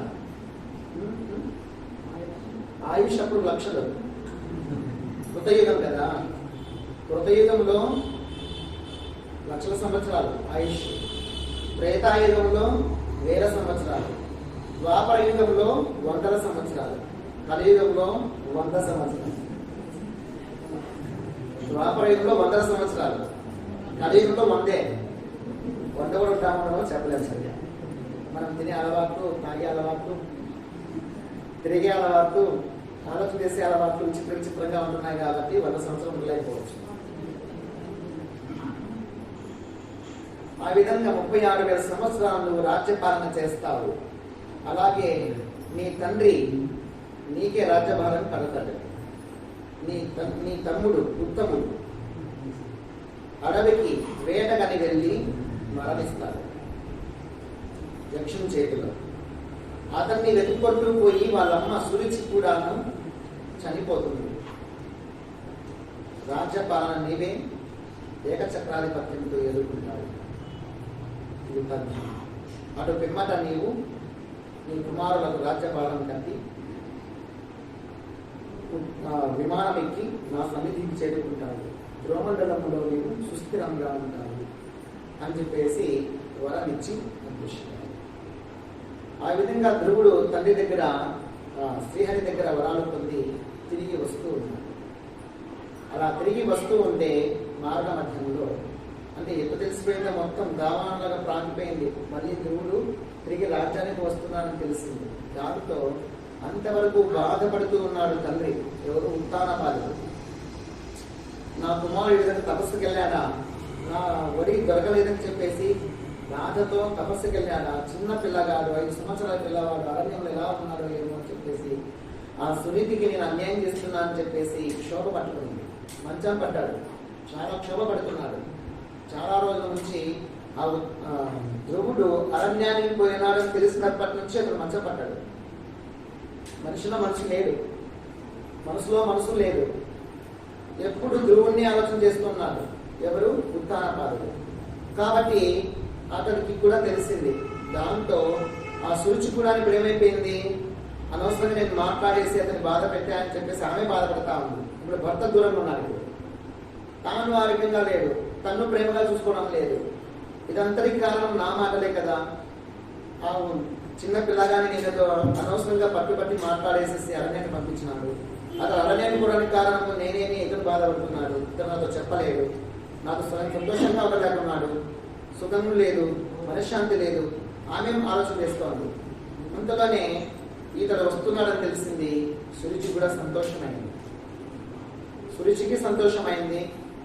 అలాగే సునీతికి చాలా సంతోషం వేసింది. అలాగే ఉత్తానపాదుడికి చాలా ఆనందమయ్యి రథం కట్టుకొని ఎదురేకి వచ్చాడు.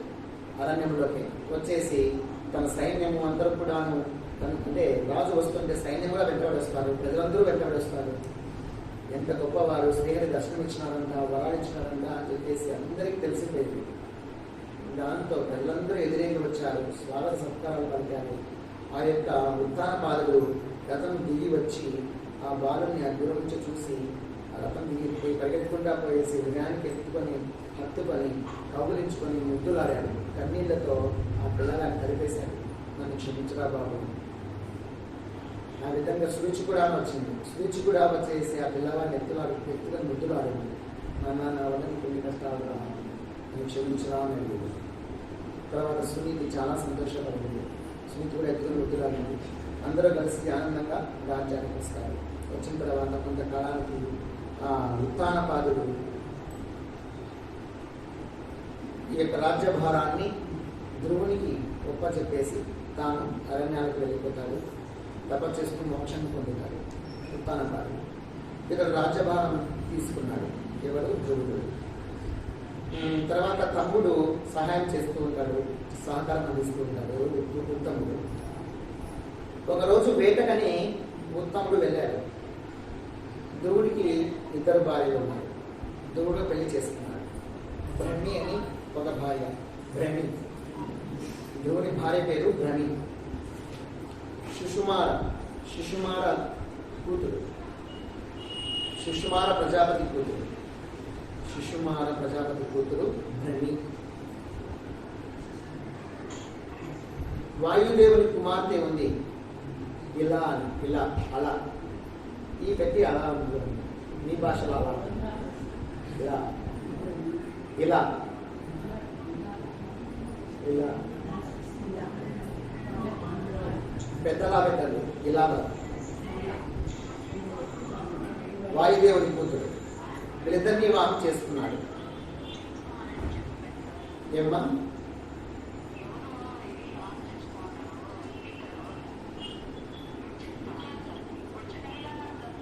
శైలమ్మ తల్లిని లాక్ చేసుకున్నాడు. ధ్రువునికి కుబేరుడికి ఇద్దరు భార్యలు, ఒకరు వచ్చేసి బ్రహ్మి శిశుమార ప్రజాపతి కూతురు, రెండవది వచ్చేసి వాయుదేవుని కూతురు ఇలా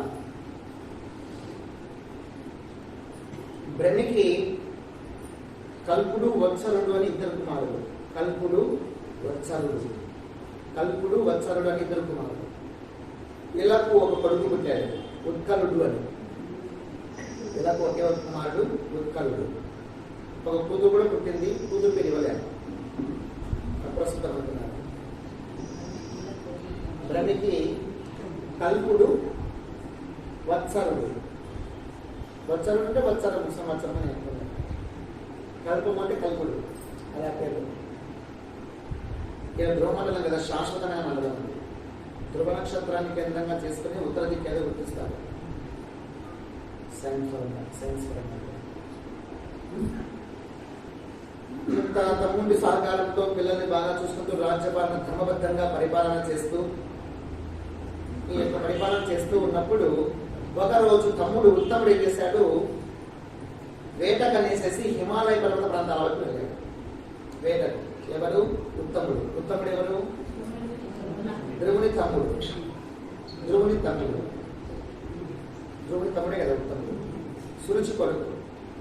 అలా వేటాడడం కోసమే హిమాలయ పర్వత ప్రాంతాల వైపు పోతే అక్కడ ఉండే యక్షుడితో యుద్ధం జరగాల్సి వచ్చింది. అలా వేరే యక్షుడితో యుద్ధం చేసి యుద్ధంలో ఉత్తముడు చనిపోతాడు. ఈ విధంగా ఎంతసేపటికి రాకపోవడంతో ఇంటికి తల్లి ఏం చేసింది, సురుచి వెతుక్కుంటూ వెళ్ళి తాను కూడాను చుట్టూ దావానలం వేయడం వల్ల దావానలంలో చిక్కిపోయి చనిపోతుంది. దావానలం అంటే అగ్ని, అరణ్యంలో అగ్ని పుట్టింది. ఆ అగ్నిలో తాను చిక్కుకుపోయి తాను భస్మం పెట్టింది. తర్వాత ఈ విషయం తెలిసింది. ఈ విధంగా తన తమ్ముడిని చంపింది యక్షుడు అని తెలుసుకున్నాడు ధ్రువుడు. తెలుసుకొని ఈ యొక్క సమస్త భూమండలాన్ని నేను ఎంతో నిష్కల్మషంగా ఎంతో ఏ ఆటంకం లేకుండా నేను నడిపిస్తున్నాను, పరిపాలన చేస్తున్నాను. అటువంటి నా యొక్క భయము లేకుండా యక్షుడు ఎవరో నా తమ్ముడిని చంపుతాడా అని చెప్పేసి కోపం వచ్చింది ధ్రువుడికి. కోపం వచ్చేసి రథం వేసుకునేసేసి తాను ఆ ఉత్తర దిక్కు వైపుకు వెళ్ళాడు. హిమాలయ పర్వత ప్రాంతంలో పోయి అలకా నగరం ఉంటుంది అక్కడ. ఉత్తర దిక్కులో ఏముంటాడు? కుబేరుడు ఉంటాడు. ఆ కుబేరు నగరము అలకా నగరం. అలకా నగరం వైపు పోయి అక్కడ శంఖం పూరించినాడు. శంఖం పూరించడంతో యక్షులందరూ బిలబిల బయటకు వచ్చేసారు. యక్షులందరూ పెద్ద శరీరాలతో ఉంటారు, పెద్ద కాయలు, దృఢకాయలు వాళ్ళు, చాలా పెద్ద దేహాలతో వచ్చేసి మొత్తం ఒక్కసారిగా ధ్రువు మీద పడ్డారు. వందల కొద్ది వచ్చి మీద పడ్డారు. ఈయన ఒకటే కదా, వాళ్ళు పెద్ద కాయాలతో కొండల్లాగా వచ్చి మీద పడ్డారు. అంత దెబ్బ వందలు పడ్డారు.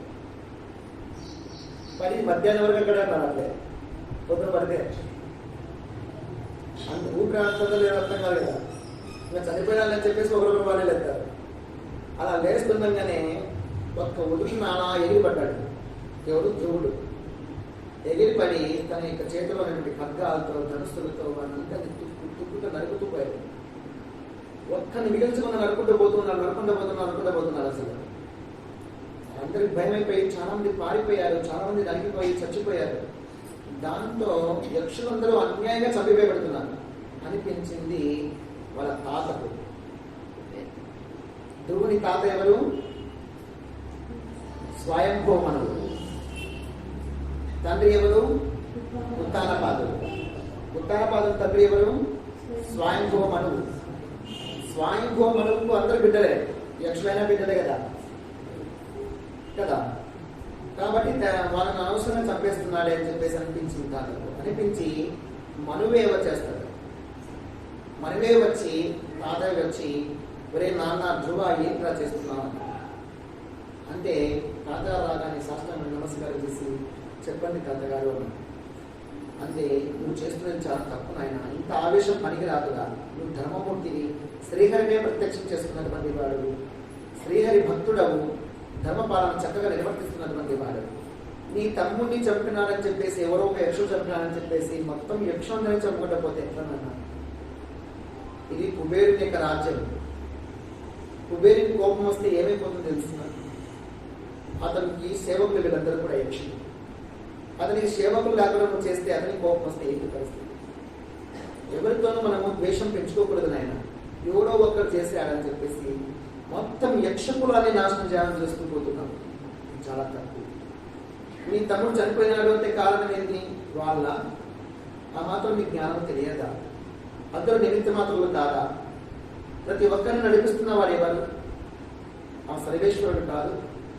ఎవరు స్వతంత్రులు ఈ భూమి మీద? నీవు స్వతంత్రుడవా? నేను స్వతంత్రుడనా? ఈ సకల జీవరాశులు స్వతంత్రులా? ప్రతి ఒక్కరు కూడా పరతంత్రులే. ఆ భగవంతుడు సూత్రధారి అయితే ప్రతి ఒక్క జీవి పాత్రధారి.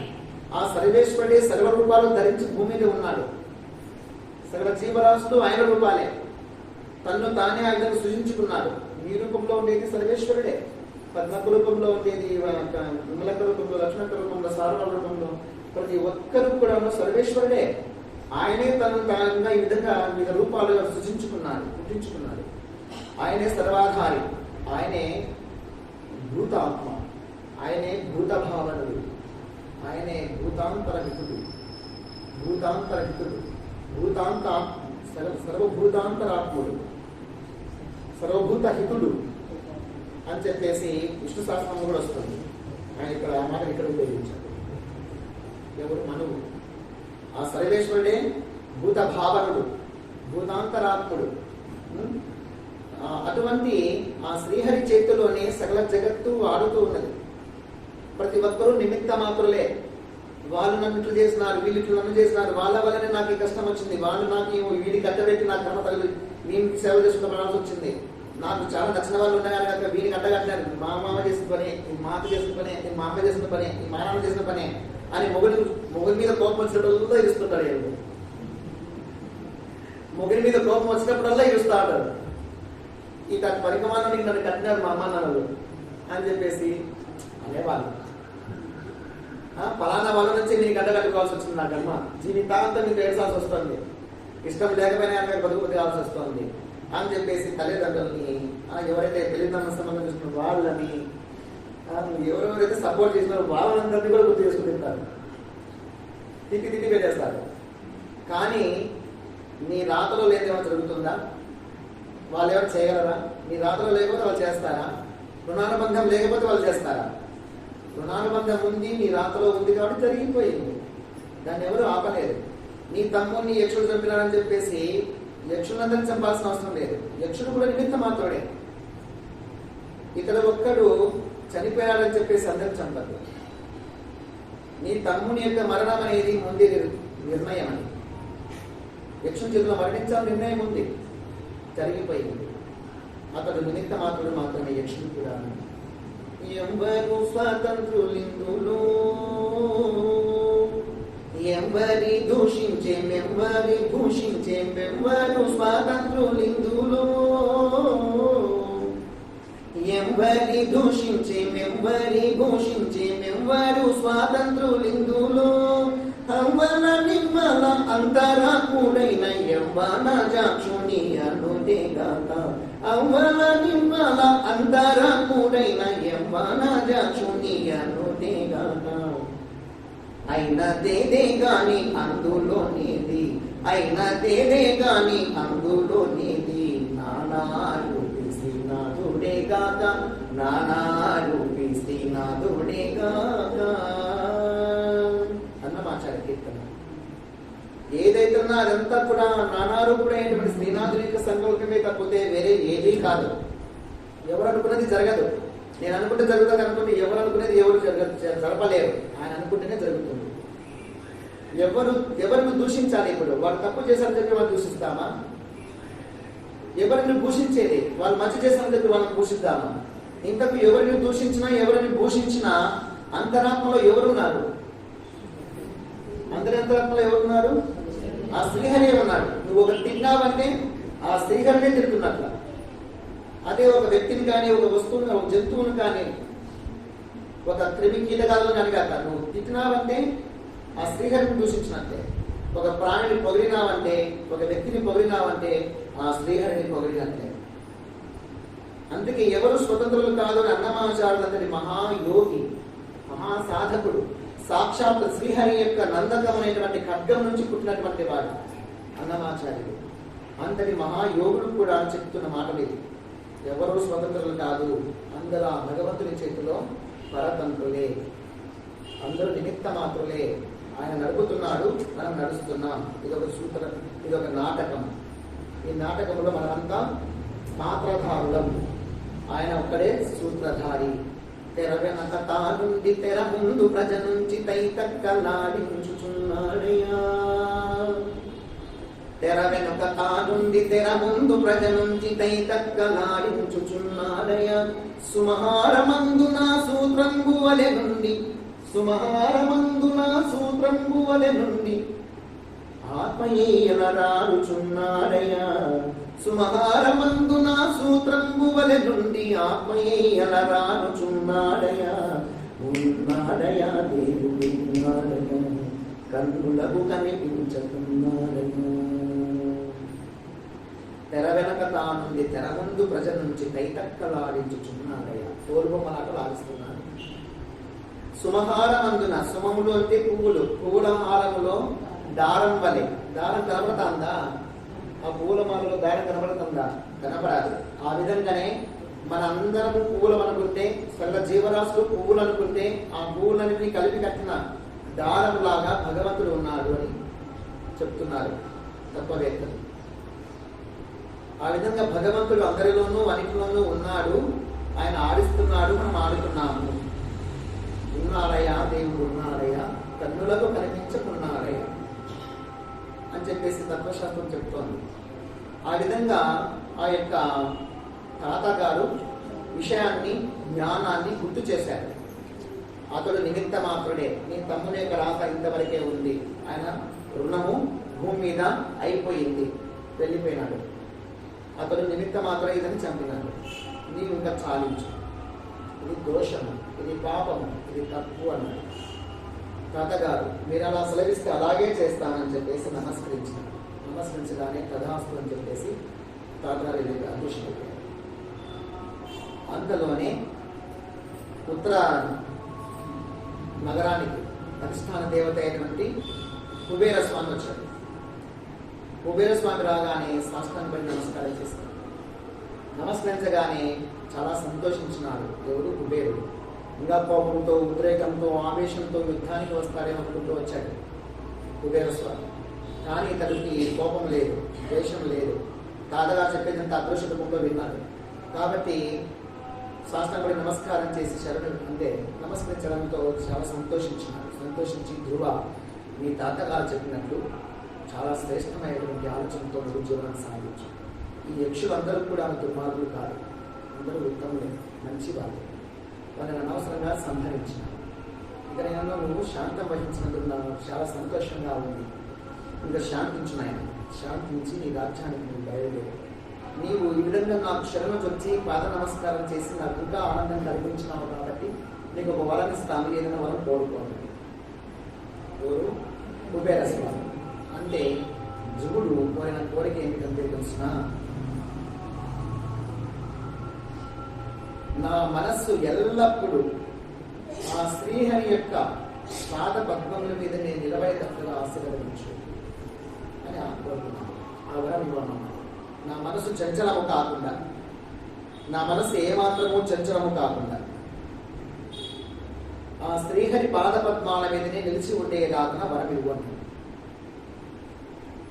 కథాస్తు చెప్పేసి ఆశీర్వదించాడు. అక్కడి నుంచి ధ్రువుడు ఇంటికి వస్తాడు.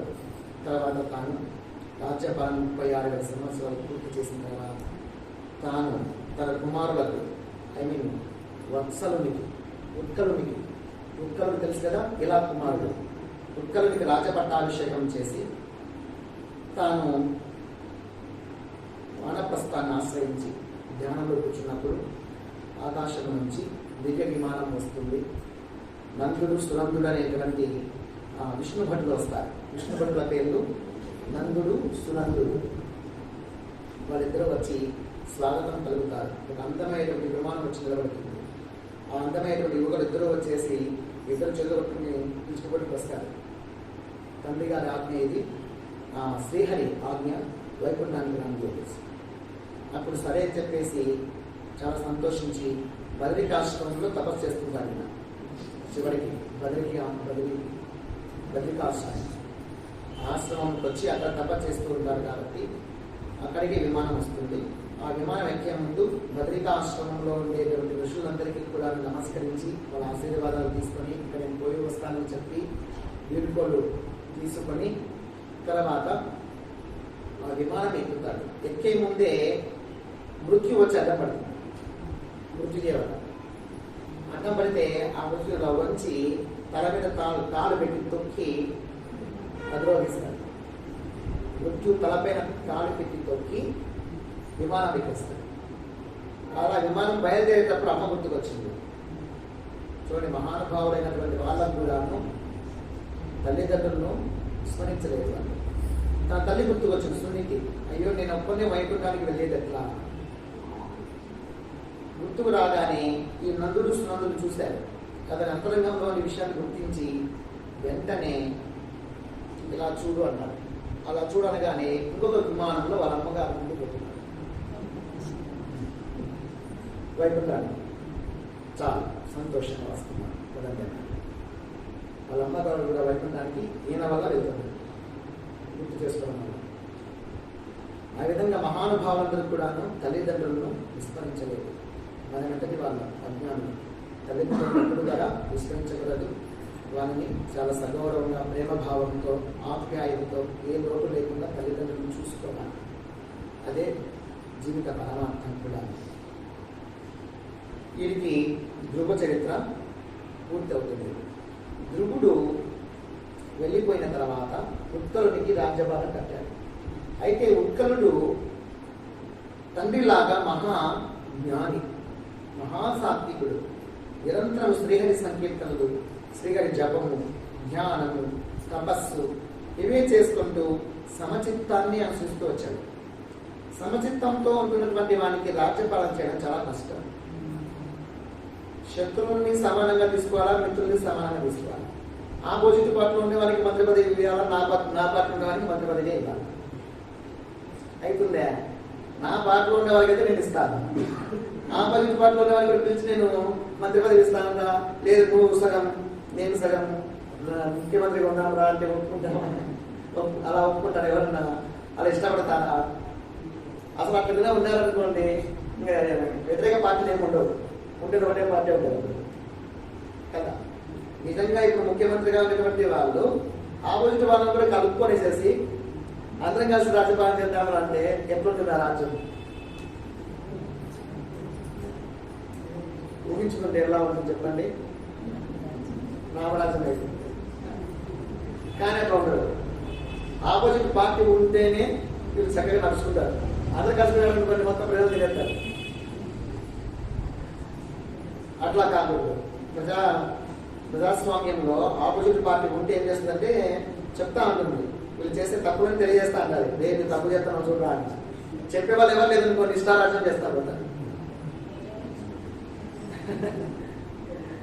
అందువల్ల సమచిత్తంతో ఉండేటువంటి ఉత్కలునికి రాజ్యపట్టాభిషేకం చేసినప్పటికీ రాజ్యపాలన చేయలేకపోయారు. మంత్రులు ప్రజలందరూ కూడా ఇతనికి రాజ్యపాలన చేసే రాజుడు దద్దమ్మ అన్నారు. అతని హృదయం ఏమో పరమ పవిత్రమైనటువంటిది, అంతరంగం అంతా కూడా శ్రీహరితో నిండి ఉన్నటువంటిది. అటువంటి వానికి ప్రజలందరూ కూడాను, అంతేకాకుండా ముఖ్యంగా సైన్యము, మంత్రులు వ్యతిరేకించినారు.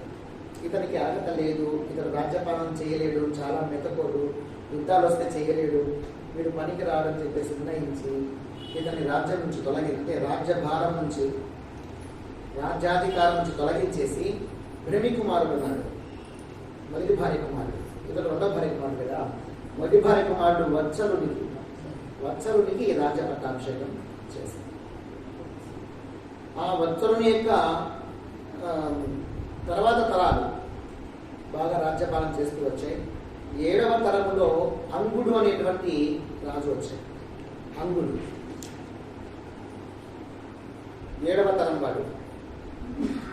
అంగుని భార్య సునీధ. ఇతడు కూడా చక్కగా రాజ్యపాలన చేస్తున్నాడు. అంగుడు సునీధ. వేనరాజు కథ అని మొదలవుతుంది దీంట్లో. వేనరాజు కథ ఆ 7వ తరం వారైనటువంటి అంగుడు సునీత సంతానం కోసమని ముఖ్యంగా అశ్వమేధ యాగం చేద్దామని చేసుకుంటారు. అశ్వమేధ యాగానికి సకల దేవతలు వచ్చారు. ఋషులందరూ వచ్చారు, మునీశ్వరులందరూ వచ్చారు, ప్రజలందరూ వచ్చారు. దేవతలకు ఆహ్వానం పంపించిన దేవతలు రాలేదు అక్కడ. దేవతలకు ఆహ్వానం పంపించిన దేవతలు రాలేదు అక్కడ. కారణం ఏమిటి అని విచారించినారు. విచారిస్తే కారణం ఏమిటంటే నీకు సంతానం లేదు అన్నారు. సంతానం లేని వాళ్ళకి యజ్ఞాలు చేస్తే మనం తీసుకోమన్నారు. యజ్ఞబాగా దాంతో ఋత్వికులు ఏం చేశారు, మీ చేత పుత్రకామేశ త్యాగం చేయిస్తాము, సంతానం ఉంటుందని చెప్పేసి కూర్చోబెట్టారు. కూర్చోబెట్టేసి పుత్రకామేశ త్యాగం చేయించినారు. చేయించగానే అతనికి యజ్ఞ గుండంలో నుంచి ఒక యజ్ఞ పురుషుడు తేజోవంతులు పుట్టుకొచ్చి ఒక పాయసాన్ని ఇచ్చారు. మీకు తెలుసు కదా, శ్రీరామచంద్రుని కథలో యజ్ఞ పాయసం వస్తుంది. ఆ విధంగా ఇతనికి కూడా యజ్ఞ పాయసాన్ని ఇచ్చారు. ఇస్తే ఆ యొక్క సునీతకు ఈ యొక్క అంగుడు అందించినాడు. ఎంతో ప్రీతితో దాన్ని స్వీకరించింది. సంతానం కావాలి కదా, ప్రీతితో స్వీకరించగానే సంతానం కలిగింది. కలిగిన వారి పేరు వేణుడు, వేణరాజు అని పేరు. వేణుడు మామూలు అనా కాదు, వేణుడు. అయితే ఇతడు పరమ దుర్మార్గుడు. చూడండి, యజ్ఞంలోంచి పుట్టిన దానికంతా పరమ దుర్మార్గుడు పుట్టాడు. అధర్మబద్ధుడు, మూర్ఖుడు, దుర్మార్గుడు, దుష్టుడు, నీచాతినీత గమనించమైనటువంటి కష్టాలు తెచ్చిపెడతాడు. పనిగమైన పనులన్నీ చేస్తా ఉంటాడు. పిల్లలతో ఆడుకుని పోతాడు. పిల్లలతో ఆడుకుని పోయేసేసి ఇష్టానుసారం కొడతాడు. కొడితే కాళ్ళు చేయగలంతే, ఈడ్చుకోపోతాడు అంతే. కాళ్ళ పట్టుకుని ఈడ్చుకోపోయేది, లేదంటే చేయబడి ఇక్కడ ముంగేసుకొట్టేది. అలా చేస్తున్నాడు. ప్రజలందరితోనూ చెడ్డ పేరు తెచ్చుకున్నాడు. పిల్లల్ని మంచిగా ఆడుకుని ఇదే పొందుతుంది. ఇంకా ఎప్పుడైనా ఈతగా పిల్లలంతా వేసుకుపోయేది, నీళ్ళలో ముంచి పెట్టేసాడు. కాలి కింద ఒకటి, ఈ కాలి కింద ఒకటి, చేతులతో ఒకటి ఇట్లా ముంచి పట్టేసేది. అలా చేస్తా ఉన్నాడు. ప్రజలందరికీ ఇబ్బంది అయిపోయింది. ప్రజలందరికీ ఎందుకన్నా స్వామి లేకుండానే మంచిది అని అంటున్నారు. రాజు దగ్గరికి ప్రతి రోజు కంప్లైంట్ రానే వస్తుంది, నీ కొడుకు అట్లా చేశాను, నీ కొడుకు ఇట్లా చేశాను.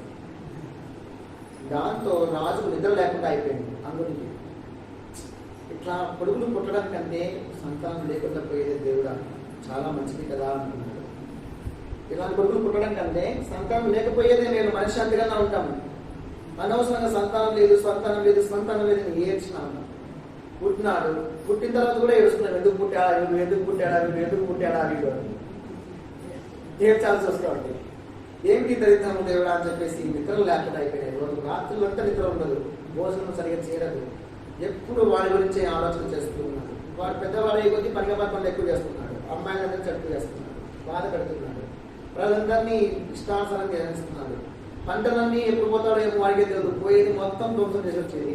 పంటలు కూడా ఏ విధంగా అడవి పందులు పోయి దుబ్బుతే నన్ను పడి పంటలను పొట్టి ఏర్పాటు చేసి వస్తారు. ఆ విధంగా చేస్తూ ఉంటే ఎంతకాలంలో వచ్చుకుంటాడు. తండ్రికి ఒకరు చాలా బాధ అయిపోయేసి అర్ధరాత్రి వేళ ఏం చేస్తాడు, సునీతను చూసి ఒక్కసారి మనసారా చూసుకునేసేసి వీడి రాజ్యంలో నేను ఉండలేనని చెప్పేసి, ఈ దుఃఖం పడడం కంటే నేను ఎక్కడైనా తప్ప చేసుకుని బతుకుంటా అని చెప్పేసి రాజ్యాన్ని భార్యను వదిలిపెట్టేసేసి తాను అడవులకు వెళ్ళిపోయాడు. తెల్లవారుతానే అది మొత్తం ప్రాగిపోయింది. ఊరంతా సైన్యమంతా తిరిగింది, అడవంతా వెతికింది. సైన్యం ఎక్కడ వెతికినా కానీ అతను జాడ దొరకలే. అంగరాజు జాడ దొరకలేదు. ఉసూరు అనేసి మళ్ళీ దొరకలేదని చెప్పారు. దాంతో ఏం చేయాలా అని చెప్పేసి ఆలోచన చేస్తున్నాం. కానీ అరాచకాలు ఎక్కువయ్యాయి. రాజు ఉంటే ఒక ఎత్తు, వాడు ఎట్లనో ఉండే. రాజు ఉన్నారంటే అరాచకాలు తగ్గి ఉంటాయి. రాజు లేకపోతే దొంగతనాలు, దోపిడీలు, అరాచకాలు ఎక్కువయ్యాయి. అరాచకాలు ఎక్కువ కావడంతో భృగువాది ఋషులందరూ ఉన్నారు. భృగువాది ఋషులందరూ కలిసి ఒక సమావేశం చేసుకొని ఒక మీటింగ్ పెట్టుకునేసేసి ఆ మీటింగ్లో నిర్ణయం చేసుకున్నారు. ఎవడొకడు రాజు చేయాలా, లేకపోతే రాజ్యం తెచ్చిన అయిపోతుందని చెప్పేసి వేణరాజునే రాజు చేశారు. ఈ వేణుడే ఉన్నాడు, వేరే దిక్కులేదు. ఆ వేణుని తీసుకొని రాజ్య పట్టాభిషేకం చేసి కూర్చోబెట్టారు రాజుగా. నగో వారి గర్వానికి అడ్డులు లేవు. వారి చీడపరులకు చేష్టలకు అర్థమే లేదు. ఇష్టానుసారం రాజ్యపాలన చేస్తున్నాడు. వాడిని బుద్ధి పుట్టేట్లు చేస్తున్నాడు. ప్రజలకందరికీ చాలా కష్టాలు అయిపోయినాయి. వర్షాలు రావు, పంటలు పండవు, చెట్లను నరికించేస్తాడు, చెట్లన్నీ నరికించేస్తాడు. వాడు యజ్ఞాలు చేయకూడదు అంటాడు. యజ్ఞాలు చేస్తే కదా వర్షాలు వచ్చేది, పంటలు పండేది. యజ్ఞాలు చేయకూడదు అంటాడు, శ్రీహరిని తలవకూడదు అంటాడు, పూజలు చేయకూడదు అంటాడు. ఈ పని పెడతారు అసలు నూనె వేస్తూ అంటాడు. వ్రతాలు ఎందుకు, టైం వేస్ట్ అంటాడు. తపస్సు ఎందుకు, బుద్ధి జ్ఞానం ఉందా లేదా, సుఖంగా ఉన్నట్టు నేర్చుకోండి. ఏం తపస్సులు, ముసుకు ఏం చాలించాలా, సుఖంగా సంతోషంగా కూడా నేర్చుకోండి అని చెప్పేసి బోధిస్తూ ఉన్నాడు రాజుగారు. ఆ విధంగా మొత్తము వ్యవస్థ అంతా చిన్న భిన్నమైపోయి ప్రాడైపోతాడు. ఏం చేయాలో తోచడం. అప్పుడు అందరూ కలిసి మీకు బుద్ధి చెప్తే బాగుంటుంది, మంచి బుద్ధి చెప్తామని చెప్పేసి ఏం చేశారు, ఋషులు అందరూ కూడా గురువారి మాస్టర్ గురించి వచ్చి ఓ రోజు కూర్చోబెట్టుకుని మంచిగా, నాయన మీ తాత ఎంత గొప్పవాడు, ధ్రువుడు ఎంత గొప్పవాడు, వారి తండ్రి విధానవాదులు ఎంత గొప్పవాడు, వారందరూ కూడా శ్రీహరి పాదాలను బట్టి మోక్షాన్ని అనుగ్రహించుకున్నారు. వారందరూ కూడా బ్రహ్మపథంలో నడిపించినారు, భక్తి మార్గాన్ని అనుసరించినారు, జ్ఞానపథంలో నడిచినారు, వైరాగ్యంతో మోక్షాన్ని సాధించినారు. నీవు ఈ విధంగా ఉండకూడదు నాయన, వాళ్ళకందరికీ చెడ్డ పేరు. మీ తాత ముత్తాతలందరూ కూడాను ఎంతో గొప్ప గౌరవాన్ని సంపాదించుకున్నారు. నువ్వు ఒక్కరు ఈ విధంగా వ్యతిరేకంగా ప్రవర్తిస్తున్నావు. శ్రీహరి యొక్క జపం చేసుకో, యజ్ఞాల గతువులు చేయించు, సకాలానికి వర్షాలు వస్తాయి, పంటలు బాగా పండుతాయి, రాజ్యం సుభిక్షంగా ఉంటుంది. అందరికీ కూడాను యజ్ఞయాగాలు చేయమని, వేదాధ్యయనం చేయమని ప్రోత్సహించి నీ రాజ్యంలో అని చెప్పినారు. చెబితే ఏంటయ్యా నేను వింటున్నానని చెప్పి చెప్తావు లేదన్నా, అంటే నేను కొరేనా, నేను ఏం చెప్పేది వినాలన్నా? ఋషులు పెద్దలు ఏదో చెప్తున్నారో విన్నాలని వచ్చి విన్నాను, ఇంకా చెప్తా పోతున్నారు. ఏమైనా కథలు చెప్తారా ఏంటి? నేను చెప్తాను వినండి. ఇప్పుడు నేను రాజును, నువ్వు చెప్పిన కాదు, మీరు చెప్పింది నేను కాదు వినాల్సిందే, నేను చెప్పింది మీరు వినాలి. ఓకే, నేను చెప్తా వినండి. మీరు కూడా ఏంటి ఆ గడ్డాలు మిసాలు తీసేయండి. ఒకటి. రెండోది వచ్చేసి ఎక్కడే కానీ నారాయణ మనం చట్టం చేయదు. శ్రీహరి ఎవరు వాడు? వాడెవరు అసలు? ఇంట్లో ముగ్గుని పెట్టుకుని పక్కన మొగ్గులో చెప్పుతున్నారా మీరు? నేను మీకు రాజును, నేను మీకు రాజును, నన్ను ఆరాధించాలి, నన్ను జపం చేయండి, నన్ను పూజించండి. పక్కింటి మాయమైపోతారేంటి మీరు? ఆ శ్రీహరి ఎవరు? మీకు భోజనం పెడతారా, రక్షిస్తారా, పూజిస్తారా, మీకేమన్నా కాపాడతాడా? నేను కాపాడేవాడిని, నేను రాజును, మీకందరికీ నా వల్లనే రక్షణ ఉంటుంది. రేపు పొద్దున నేనే కాపాడాల్సి వస్తుంది మీకు ఏదైతే. కాబట్టి నేనే ప్రభువును, నేనే దేవుణ్ణి. మనుషుల్లో రాజే దేవుడు. చదవలేదా మీరు వేదాలలో? కాబట్టి నేను దేవుణ్ణి, నన్ను ఆరాధించండి, నా నామం జపించండి. ఓం వేదరాజాయ నమః రాసుకోండి, నోట్ చేసుకోండి అని చెప్పేసి యజ్ఞాలు, యాగాలు, హోమాలు, తపస్సులు, ధ్యానాలు ఏమైనా శ్రీహరి గురించి చేసినారా? మీ తలలు మెడల మీద ఉండవు. తస్మాత్ జాగ్రత్త అన్నారు. అంతవరకు ఎంతో శాంతంగా ఉండేటువంటి భృగు మహర్షులందరూ కూడాను ఏదో చెబుదాము, మంచి మాటలు చెప్దాము, మంచి మార్గం పెడతాము, మనమే కదా రాజుగా చేసింది దీన్ని, మనం చెప్పినట్టు వింటాలే, మనం ఇచ్చిన అధికారమే కదా వాటికి, మనం చెప్పినట్టు వింటాలే అని అనుకున్నారు. వీడి కొవ్వు చాలా ఎక్కువైపోయింది, కళ్ళు ఉండాల్సిన ఉండకుండా చాలా పైకి. కాబట్టి ఉపేక్షించలేదు, ఉపేక్షించకూడదు వీడిని అని చెప్పేసి ఋషులందరూ కూడా ఒకరికొకరు చూసుకొని మాట్లాడుకునేసి కళ్ళు ఎర్ర చేసి ఒక్కసారిగా ఉదయం లేచి మంత్రజలాలు చేతులకు తీసుకొని మేమిచ్చిన అధికారంతో విర్రవీగుతూ అహంకారంతో కన్ను నిన్ను కానరాక శ్రీహరిని తులనాడుతూ నిన్ను రాజుగా భావించి, నిన్ను దేవునిగా భావించి, నిన్ను పూజించాలని అంటున్నావా మూర్ఖుడా, ఇప్పుడే నువ్వేమైపోతావు చూడరా అని చెప్పేసి ఆ మంత్రజలాన్ని ప్రోక్షించినారు. ప్రోక్షించగానే దగ్గర కాలి గూడె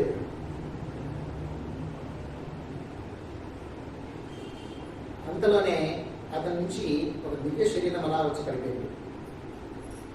ఆ శరీరం అంతా కూడాను యథాతథంగా వేణరాజు లాగానే ఉంది.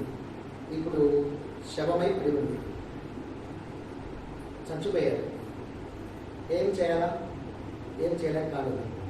అందరు ఋషులు కూడా వెళ్ళి స్నానాలు చేసుకుని వాళ్ళ తప చేసుకుంటూ ఉంటారు. ఇంకా రామరాణం అయిపోతుంది, రాజ్యంలో రాజు లేడు, మళ్ళీ అరాచకాలు ఎక్కువ అయిపోయినాయి, దొంగతనాలు దొంగతలు ఎక్కువ అయిపోయినాయి. దాంతో ఏం చేశారు, మళ్ళీ ఋషులందరూ కలిసి మాట్లాడుకునేసేసి అందరూ ఆ శవం దగ్గరికి వచ్చారు. వచ్చి మర్దించినాడు, తొడలను మర్దించినాడు, బాగా చిలికినాడు తొడల్ని. ఎవరిది? వేనరాజు యొక్క శరీరాన్ని. ఎందుకంటే యజ్ఞపురుషుడు, యజ్ఞంలో పుట్టినాడు కదా వీడు, యజ్ఞపురుషు పుట్టిన వాడే కాబట్టి తొడలను చిలికినాడు. మర్దిస్తే అందులో నుంచి నల్లగా ఉండేటువంటి నిషాదుడు అనే కూడా పుట్టుకొచ్చాడు. నిషాదుడు. ఆ నిషాదుడు ఏం చేయాలని అయినా వచ్చినాడు. వస్తే ఏం చేయదు, కూర్చోండి. వాడు పొట్టిగా నల్లగా అంతే ఉన్నారు. దాంతో అతడు కొంతకాలానికి అంటే తను తన వంశాన్ని పెంచుకుంటూ నిషాదులయ్యాడు. నిషాద రాజులని ఉన్నారు చూడండి. రామాయణంలో కూడా నిషాదులుగా జన్మించినారని చెప్పేసి చెప్తారు. గుహుడు నిషాదుడే కదా. వాళ్ళు అరణ్యాలలో తిరుగుకుంటూ దొంగతనాలు దోపిడీలు చేసుకుంటూ వేట ఇతర వృత్తులు చేపట్టి వాళ్ళ వంశాలన్నీ కూడాను అరణ్యాలకు అంకితమైపోయాయి. వేట, చేపలు పట్టేది, ఇవన్నీ వాళ్ళ వృత్తులు అయిపోయాయి. ఈసారి చేశారు ఈ భుజాన్ని వేనరాజు శవం ఉంది కదా, ఆ శవాన్ని ఈ భుజాన్ని కూడాను మర్దించినారు. మర్దిస్తే ఆ మర్దనలో నుంచి ఇద్దరు పుట్టుకొచ్చినారు. కుడి భుజము నుంచి పృథువు పుట్టుకొచ్చాడు. కుడి భుజం నుంచి పృథువు అని పుట్టుకొచ్చాడు. ఎడం భుజం నుంచి అర్చి అనేటువంటి అమ్మాయి పుట్టుకొచ్చింది. అర్చి, పృథువు, అర్చి.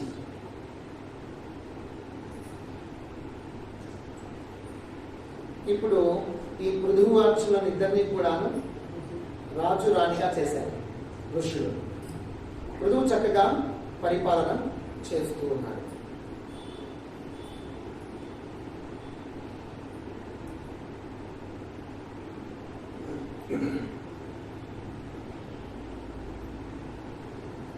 పృథువు పరిపాలన చేస్తూ ఉన్నాడు. ఆ విధంగా రాజు పట్టాభిషేకం చేశారో లేదో జనాలందరూ కూడా వచ్చేసారు రాజు దగ్గరికి, పృథువు దగ్గరికి. వచ్చి అన్నమో రామచంద్ర అన్నారు. మహారాజా, మాకు అన్నం పెట్టండి, కరువు కాటకాలు పీడిస్తున్నాయి, మేమంతా చూడు ఎలా ఉన్నామని చూస్తే మొత్తం అందరూ చిక్కిపోయి బుగ్గలు లోపలికి, కళ్ళని లోపలికి వెళ్ళిపోయేసేసి ఎమలగూడు లాగా ఉన్నారు. జనాలందరూ భోజనం లేదు వాళ్ళకి. అవునా, ఎందుకు ఈ విధంగా అయింది? ధాన్యం అంతా ఏమైపోయింది, ఔషధాలు ఏమైపోయినాయి అని చెప్పేసి, ఔషధుల్ని పంటల్ని ఎక్కడికి పోయినాయని చెప్పేసి ప్రశ్నిస్తే నా చుట్టుపక్కల ఉన్నటువంటి వేదవేత్తలందరూ కూడాను భూదేవి గర్భంలో దాచుకున్నది. ఎందుకు దాచుకున్నది అంటే భూదేవి దురాచారులందరూ కూడా వచ్చేసి దాన్ని దోచుకుంటున్నారు. ఆ విధంగా దోచుకొని తినేస్తే రేపు పొద్దున యజ్ఞయాగాది వ్రతులు చేయాలంటే ఉండవు.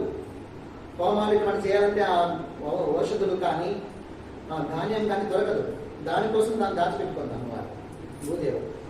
దాంతో పృథువు కోపం వచ్చింది. అంతరార్థం తెలియదు కాబట్టి ఇంతమంది జనాలు అలమటిస్తూ ఉంటే బిడ్డలుగా చూసుకోకుండా భూదేవి తన బిడ్డల్ని ఎండబెడుతూ దాచిపెట్టుకుంటుందా అని చెప్పేసి ఎండబెట్టాడు. బాణం తీసుకుని భూమాత చేశాడు. ఏమి పోతే భూదేవి గోవు రూపంలో బయటికి వచ్చి పరిగెత్తి వెళ్తుంది. కొంతసేపు తగిన తర్వాత నిలబడిపోతుంది. చంపేస్తాను ఆగు అంటే ఆగిపోతే ఎందుకమ్మా ఆ విధంగా చేస్తున్నావు, నీ బిడ్డలకు భోజనం పెట్టాల్సిన అవసరం లేదా, ఏంటి ఇలా చేస్తే ఎలా అని చెప్పి అడిగితే, నా యొక్క గర్భంలో ఎందుకు దాచాను అంటే భవిష్యత్తులో జరగబోయేటువంటి యజ్ఞాగాది ఋతువులకు ఔషధులు లేకుండా చేస్తారు దురాచార పరులందరూ కూడా అని చెప్పేసి దాచిపెట్టాను. ఇప్పుడేం మిగిలింది లేదు, ఒక దూడను తెచ్చుకో, ఏమి కావాలో పిండుకో అన్నది. అప్పుడు స్వయంభూ మనవును దూడగా తెచ్చుకొని భూదేవతకి, ఎవరు రుజువు స్వయంభూ మనవునే దూడగా పెట్టుకునేసేసి కావలసిన ఔషధులను ధాన్యాన్ని పంటలు పిండుకుంటారు. అలాగే వివిధ రకాల దేవతలందరూ కూడా వచ్చేసి వాళ్ళకి ఎవరెవరికి ఎవరు కావాలనో అవన్నీ పిండుకునేస్తారు. మళ్ళీ సమృద్ధిగా అయిపోతాయి. చెట్లు, చేమలు, కొమ్మలు, సకల జీవరాశులు అంతవరకు లేకుండా సమస్యమైనవన్నీ కూడా మళ్ళీ వస్తాయి. ఆ విధంగా పృథువు చక్కగా ఏ లోటు లేకుండా రాజ్యపాలన చేస్తారు. పృథువు అవతారం కూడా శ్రీహరి అవతారమే అని దశావతారం 21 అవతారాల్లో ఒక అవతారం పృథువు అవతారం. ఆ విధంగా చక్కగా పరిపాలన చేశాడు. అలాగే ఈ పృథువు వచ్చిన తర్వాతనే నగరాలు, గ్రామాలు వచ్చాయి. అంతకుముందు ఎక్కడెక్కడ ఉండేవాళ్ళు ఉన్నారు. గ్రామాలు కానీ పట్టణాలు కానీ ఆయన వచ్చిన తర్వాతనే ఏర్పాటు చేశారు. గ్రామాలు అనేవి పట్టణాలు కానీ ఏర్పాటు చేశారు. తర్వాత ఆయన 100 అశ్వమేధ యాగాలు చేయాలని కోరుకుంటాడు. పృథువు 100 అశ్వమేధ యాగాలు చేయాలనేసి ఉన్నప్పుడు 99 అశ్వమేధ యాగాలు చేశాడు. అత్రి మహర్షి వీళ్ళందరూ దగ్గర చేయించారు. 100వది పూర్తి ఏంటంటే కేవలం ఒక ఇంద్రుడు మాత్రమే 100 అశ్వమేధ యాగాలు చేసినవాడు. ఇతరులు చేశారంటే ఇంద్రపతి అతనికి ఇవ్వాల్సి వస్తుంది, లేదా ఇంద్రుడితో సమానంగా అతనికి స్థానం వస్తుంది. కాబట్టి చేయనివ్వకుండా ఆటంకం చేయాలని చెప్పేసి ఇంద్రుడు ఏం చేశాడు, ఓ పాషాంతుని రూపంలో వచ్చి ఆ యజ్ఞాశ్వాన్ని ఎత్తనైపోయాడు. 100వ అశ్వమేధ యాగం జరగనివ్వకుండా అలా ఎత్తుకోపోతూ ఉంటే అత్రి మహర్షి చూశాడు. అత్రి మహర్షి తెలుసు కదా మీకు, అనసూయ అత్రి మహర్షి కొడికే దత్తాత్రేయుడు. అత్రి మహర్షి చూసి ధ్రువుని కుమారుడికి ప్రోత్సహించినాడు. చూడు, ఇంద్రుడు ఎత్తుకోబోతున్నాడు, అశ్వమేధ ఆనందపరుచుకున్నాడు, వెళ్ళి బంధించి తీసుకురా అన్నాడు అత్రి మహర్షి. అనగానే తన విలనములు తీసుకుని ఎంతపడితే దగ్గర పోయి చూసినప్పటికీ ఇంద్రుడు, అయ్యో ఇంద్రుడు అని చెప్పేసి ఆగిపోయాడు. ఆగిపోతే అత్రి మహర్షి ప్రోత్సహించాడు. ఎందుకు ఆగిపోతున్నావు, ఇంద్రుడైనా సరే ఇంకెవరైనా సరే అశ్వమేధం ఆగిపోతుంది, మహాపాపం, పట్టి బంధించి తీసుకురా అన్నాడు. అనగానే విలనములు వేశాడు. పెట్టడంతోనే భయపడి ఇంద్రుడు ఏం చేశాడు, ఆ గుర్రాన్ని వేషాన్ని వదిలిపెట్టేసి అదృశ్యమైపోయాడు. ఆ గుర్రాన్ని తెచ్చి మళ్ళీ యూపస్తంభాన్ని కట్టాడు. ఎవరు, ధ్రువుని కుమారుడు. ఆ విధంగా ఆ అశ్వాన్ని ఇంద్రుని దగ్గర నుంచి జయించి తీసుకొచ్చాడు. కాబట్టి ఆ ధ్రువుని కుమారునికి విజితాశ్వుడు అని పేరు. విజితాశ్వుడు అని పేరు పెట్టారు. విజితాశ్వుడు, అశ్వాన్ని జయించినాడు కాబట్టి విజితాశ్వుడు అని పేరు. సరే, మళ్ళీ హోమం జరుగుతూ ఉంది. జరుగుతుంటే జరగనివ్వకూడదని చెప్పేసి మళ్ళీ ఇంద్రుడు రెండోసారి వచ్చాడు. రెండోసారి పాషాణ రూపం ధరించి మళ్ళీ ఎత్తుకుపోయాడు గుర్రాన్ని. రెండోసారి ఎత్తుకుపోతుంటే అత్రి మహర్షి మళ్ళా చూశాడు. అత్రి మహర్షి మళ్ళీ కుమారుని చెప్పినాడు, ధ్రువుని కుమారుని విజితాశ్వుడికి ఎంత పడ్డాడు. పొద్దున ఇంద్రుడే మళ్ళీ ఆగిపోయాడు. ఏం పర్వాలేదు కొట్టు అన్నాడు. ఎవరు, అత్రి మహర్షి. మళ్ళీ ధనుర్బాణ తీసి కొట్టే లోపల ఆకృష్ణ పెట్టాడు. గుర్రాన్ని తెచ్చి మళ్ళా పెట్టాడు. ఆ విషయము పృథువుకు తెలిసింది. తెలిసి ఇంత అద్భుతమైనటువంటి కార్యక్రమం చేస్తూ ఉంటే ఇంద్రుడు కూడా ఒక దేవతగా వచ్చి ఇక్కడ కూర్చొని ఆవిర్భావాలు తీసుకోకుండా ఎంత మూర్ఖంగా నా యొక్క యజ్ఞాన్ని భగ్నం చేయాలని చెప్పి దొంగతనంగా దోచుకోవాలని చూస్తారా, ఆయన అంత చూస్తానని చెప్పేసి ధనుర్బాణాలు తీసుకొనేసేసి ఆ యొక్క ఇంద్రుడిని చంపడం కోసం అనేసి వెళ్తూ ఉంటే ఈ ఋతుజులు ఉంటారు కదా, యజ్ఞం చేయించేవాళ్ళు, అయ్యో పృథు మహారాజా, నువ్వంతా శ్రమ తీసుకుపోవాల్సిన అవసరం ఏంటి, మేము ఇక్కడ యజ్ఞంలో ఉన్నాం, మా మంత్రాలు ప్రయోగించేసి ఆవాహనం చేస్తాం, ఆ మంత్రాలు ఎక్కడ ఉన్నా ఇంద్రుడు పారిపోడు, దీనికి వచ్చి పడాల్సిందే. అదే ఇంద్రుడిని ఈ యజ్ఞంలోకి హానం చేస్తాం, కానీ బూడిదైపోతాడు, ప్రశాంతంగా కూర్చోండి, నువ్వు ప్రశాంతంగా కూర్చో అని చెప్పగానే సరే అని చెప్పేసి యజ్ఞాన్ని కూర్చున్నాడు పృథువు. ఎవరితో పాటు అర్చితో పాటు, అర్చి కదా భార్య పేరు. కూర్చొని యజ్ఞం చేస్తా ఉంటే వీళ్ళు హవన మంత్రాలు చదువుతున్నారు. ఇంద్రుడు లాగినట్టు మెడబట్టి లాగినట్టు ఇచ్చుకొస్తున్నారు. మంత్రాలే పోయేసేసి మెడ తాడబట్టి లాగితే ఎట్లా వస్తున్నారు, అట్లా ఈడ్చుకొని వస్తున్నాయి. ఎవరిని, ఇంద్రుడిని, ఆ మంత్రాలు. ఆ విధంగా వచ్చేసి ఆ హోమంలోకి బలవంతాన్ని దొంగిపోతున్నట్టుంది ఇంద్రుడికి. అలా రాగానే వెంటనే బ్రహ్మదేవుడు వచ్చాడు. ఏంటి ఏం చేస్తున్నారు మీరు అని చెప్పేసి ఆదేశాడు. ఎవరు, బ్రహ్మదేవుడు. మీరు చేస్తున్న పని, ఇంద్రుడు అంటే ఏమనుకుంటున్నారు, దేవతలకు రాజు, మహాబలవంతుడు, అటువంటి వారిని ఈ విధంగా చేయడం తప్పు. అంతేకాకుండా ఇంద్రుడు దోషభావంతో తల ఉంచుకొని ఉన్నాడు. అతన్ని ఈ విధంగా చేయడం మహాపాపం, దేవునితో సమానం. శ్రీహరి యొక్క అంశం మనం భావించాలి. శ్రీహరి అవతారం ఇంద్రుడికి కూడా మనం ఆరాధించాలి తప్ప ఈ విధంగా చేయకూడదని చెప్పేసి బ్రహ్మదేవుడు వారించినాడు. అంతలోకి శ్రీహరి కూడా గరుత్మంతుడి మీద వచ్చేసాడు. వచ్చేసి పృథువు ఇంద్రుని మీద ద్వేషం కలదు, ఇంద్రుడు నీకు క్షమాపణ చెప్పడానికి సిద్ధంగా ఉన్నాడు, కాబట్టి అతన్ని నీవు క్షమించు అన్నాడు. అనగానే ఇంద్రుడు ఆ పృథువుకు వచ్చి కాళ్ళు పట్టుకున్నాడు. నన్ను క్షమించు పృథువు, నేను ఏదో అజ్ఞానంతో, అవివేకంతో, మూర్ఖత్వంతో నేను ఒక్కరిని 100 అశ్వమేధ యాగాలు చేసిన వాడిగా అనిపించుకోవాలనేటువంటి జ్ఞానాంధకారమే అనుకోవాలి, తప్పు చేశాను, నన్ను మన్నించు అన్నాడు. అప్పుడు దేవతల్లో కూడా రాగద్వేషాలు చూడాలి. నన్ను మించిన వాళ్ళు ఒకరు ఉండకూడదు అనేటువంటి. అంటే ఇవన్నీ కూడా మనకు ఎందుకు చెప్తున్నారంటే సుఖ మహర్షి మన జీవితంలో కూడా ఇలాంటివి ఎదురవుతున్నాయి. ఇలాంటి మన జీవితంలో కూడాను ఎదురవుతూ ఉన్నాయి.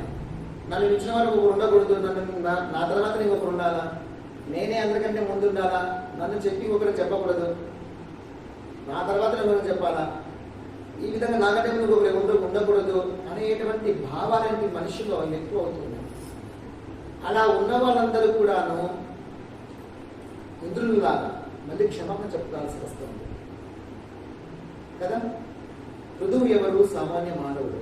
ఇంద్రుడు ఎవరు? దేవతలకే రాజు. అటువంటి దేవరాజు అయినటువంటి ఇంద్రుడు వచ్చి పృథువు కలపట్టుకోవాల్సిన కారణం ఏంటి?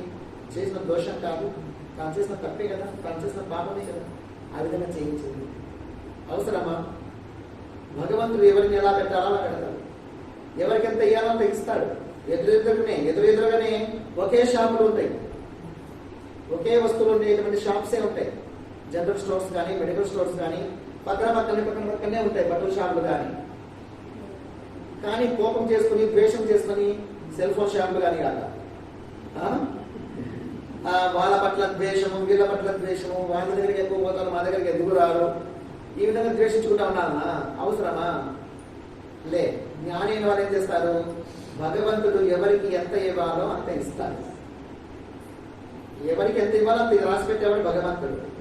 వాళ్ళకే ఎక్కువ ఇస్తున్నారు, వాళ్ళకే ఎక్కువ పోతారు, వాళ్ళ మీద నాకు ద్వేషము, కోపము, ఆవేశం అని చూస్తే మండుతుంది, ఇలా అనుకోని లే,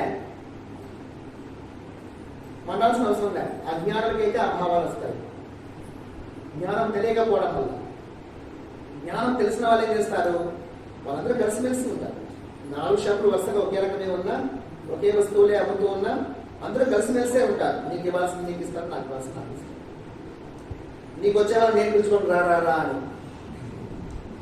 నా దగ్గరికి రాలేదు అనేసి వాళ్ళు ఎప్పుడైనా వస్తే ఎప్పుడు అడిగిపోతావు, నా దగ్గర రావా ఏమి, ఎప్పుడు మా షాప్కి పోతానంటే మా షాప్లో ఉంటావా ఏమి, రాండి మా షాప్కి అని చెప్పుకోరు కూడా. భగవంతుడు ఎవరికి ఎంత ఇవ్వాలో అంత ఇస్తారు అని చెప్పేసి అందరూ కలిసిమెలిసిగా విశాల హృదయంతోనే ఉంటారు. ఏది శాశ్వతం కాదు కదా ఈ జీవితంలో. ఏ డబ్బు ఎవరికి ఎంత డబ్బు వచ్చినా ఏది శాశ్వతం కాదు. ధర్మబద్ధంగా మంచి మనసుతో ఉండడమే, అందరితో మంచిగా ఉండడమే గొప్ప. డబ్బు కోసమని, వ్యాపారం కోసమని స్నేహాన్ని పాడు చేసుకోవాల్సిన అవసరం లేదు కదా. స్నేహాన్ని పాడు చేసుకోవాల్సిన అవసరం లేదు. ఇలాంటి సన్నివేశాలు చదివినప్పుడు అవి గుర్తుకొస్తాయి. అయ్యో మనం ఇలా ఉన్నామే, ఇలా ఉండకూడదు అనేటువంటి విషయం మనకు గుర్తుకొస్తుంది. విశాల హృదయంతో జీవించాలి. డబ్బు శాశ్వతం కాదు, మంచితనమే శాశ్వతం. అందరితో మంచిగా ఉండాలా, అందరూ మంచిగా ఉండాలా, అందరిలో నేను, అలాంటి మంచి వాళ్ళలో నేను ఒకటిగా ఉండాలి అనేసి విశాలమైన హృదయం వస్తుంది. అందుకే శాస్త్ర పరిజ్ఞానం కూడా అవసరం. తర్వాత ఇప్పుడు ఏమైపోయింది? శ్రీహరి చెప్పాడు, చూడయ్యా అప్పుడు ఈ 100వ అశ్వమేధ యాగము భ్రష్టు పట్టిపోయింది, ఆగిపోయింది, అర్ధాంతరంగా అని బాధపడాల్సిన అవసరం లేదు. ఏం మునిగింది చెప్పు, నీకేం కావాలి? 100 అశ్వమేధాలు చేసి ఏం చేయాలనుకున్నావు చెప్పు. నీకేం కావాలి? మోక్షం కావాలి, అంతే కదా. మోక్షం కావాలి, ఏం కావాలి? అశ్వమేధాలు కావాలా? భగవంతుని స్మరించు, భగవన్ నామ జపం చేయి, సమాధించుడు కమ్ము, హృదయాంతరంగా నిలబెట్టుకో, నా భజనలు చేయి, నా కీర్తనలు చేయి, నా కథలు శ్రవణం చేయి, తద్వారా నీకు మోక్షం సిద్ధిస్తుంది. అంతే తప్పితే ఏంటి ఇది? ఈ యజ్ఞాగాలు చేసుకుంటూ ఉండడం ఏంటి? వీటి వల్ల నీకు మోక్షం రాదు. కేవలం నా అనన్య భక్తి వల్లనే నీకు మోక్షం కలుగుతుంది. నన్ను స్మరించు అని చెప్పేసి శ్రీహరి చెప్పి తాను కొంతకాలం అక్కడే ఉండి ఆ యజ్ఞాన్ని పూర్తిగా అంత అయిపోయిన తర్వాత ఆశీర్వదించి శ్రీహరి వెళ్ళిపోతాడు. తర్వాత పృథువు కూడా తాను కూడా మోక్షాపేక్షతో జీవనం సాగించడం మొదలు పెడతారు. తన కుమారునికి రాజపట్టాభిషేకం చేస్తారు. విజితాశ్వనికి రాజభాగం ఇస్తారు. స్వామి కూడా పూర్తి అయిపోయింది. మిగతా 4వ చతుర్థ స్కందం పూర్తి అయిపోయింది. 5వ స్కందం కూడా చెప్దామనేసి కొంతగా ప్రయత్నం చేద్దాం అనుకున్నాను, కానీ చాలికంటే 5వ స్కందము 6వ స్కందము 2 రేపే కంప్లీట్ చేయాలని చూస్తున్నాను. ముఖ్యమైన విషయాలు మాత్రం చెప్తాను. ఇదేమిటి 3 రోజులు 4 రోజులు అయిపోయినట్లా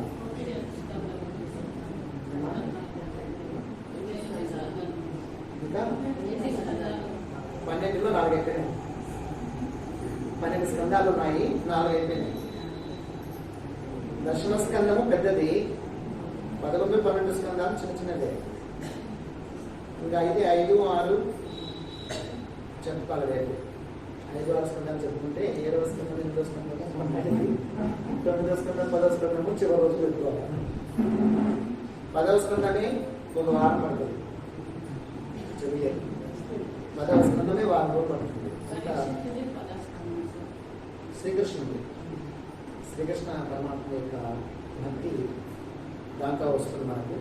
సరే ఆయన ఎలా నడిపిస్తే అలా అని తెలియజేస్తూ ఈ 4 మాటలను నా నోట పలికించినటువంటి ఆ శ్రీకృష్ణ భగవాని పాద పద్మాలకు పుష్పాలుగా అర్పిస్తూ మనందరి అంతరంగంలో ఆ దేవాది దేవుడు స్థిరమై ఎదురుగా ఉండి మనందరినీ కూడా ఒక పనిముట్లుగా చేసుకొని లోక కళ్యాణం కోసం ఉపయోగించుకోవాలని, ఆంతరంగిక భక్తులకు ఉండవలసినటువంటి అన్ని అర్హతలను మనకందరికీ ఆ శ్రీకృష్ణ పరమాత్ముడు అనుగ్రహించుగాక అని అనన్య భక్తి జ్ఞాన వైరాగ్యాలను, త్రిగణ శుద్ధిని, త్రిగణాతీత స్థితిని, స్థిత ప్రజ్ఞతను, విశాలమైన హృదయాన్ని, ప్రశాంతమైన జీవితాన్ని, లోక కళ్యాణ కారక బుద్ధిని ఆ సర్వేశ్వరుడు మనకు అనుగ్రహించుగాక అని మనస వాచ కర్మన ప్రార్థిస్తూ ఇంతటితో కృతాన్ని చేస్తాను. హరి ఓం. ఓం సహనావగతు సహనౌ భునక్తు సహ వీర్యం కరవావహై తేజస్వినావధీతమస్తు మా విద్విషావహై. ఓం శాంతి శాంతి శాంతి. సర్వే జనా సుఖినో భవంతు, లోకా సమస్తా సుఖినో భవంతు, సమస్త సన్మంగళాని భవంతు. ఓం శాంతి శాంతి శాంతి. సర్వం శ్రీకృష్ణ పరబ్రహ్మ పాదార్పణమస్తు.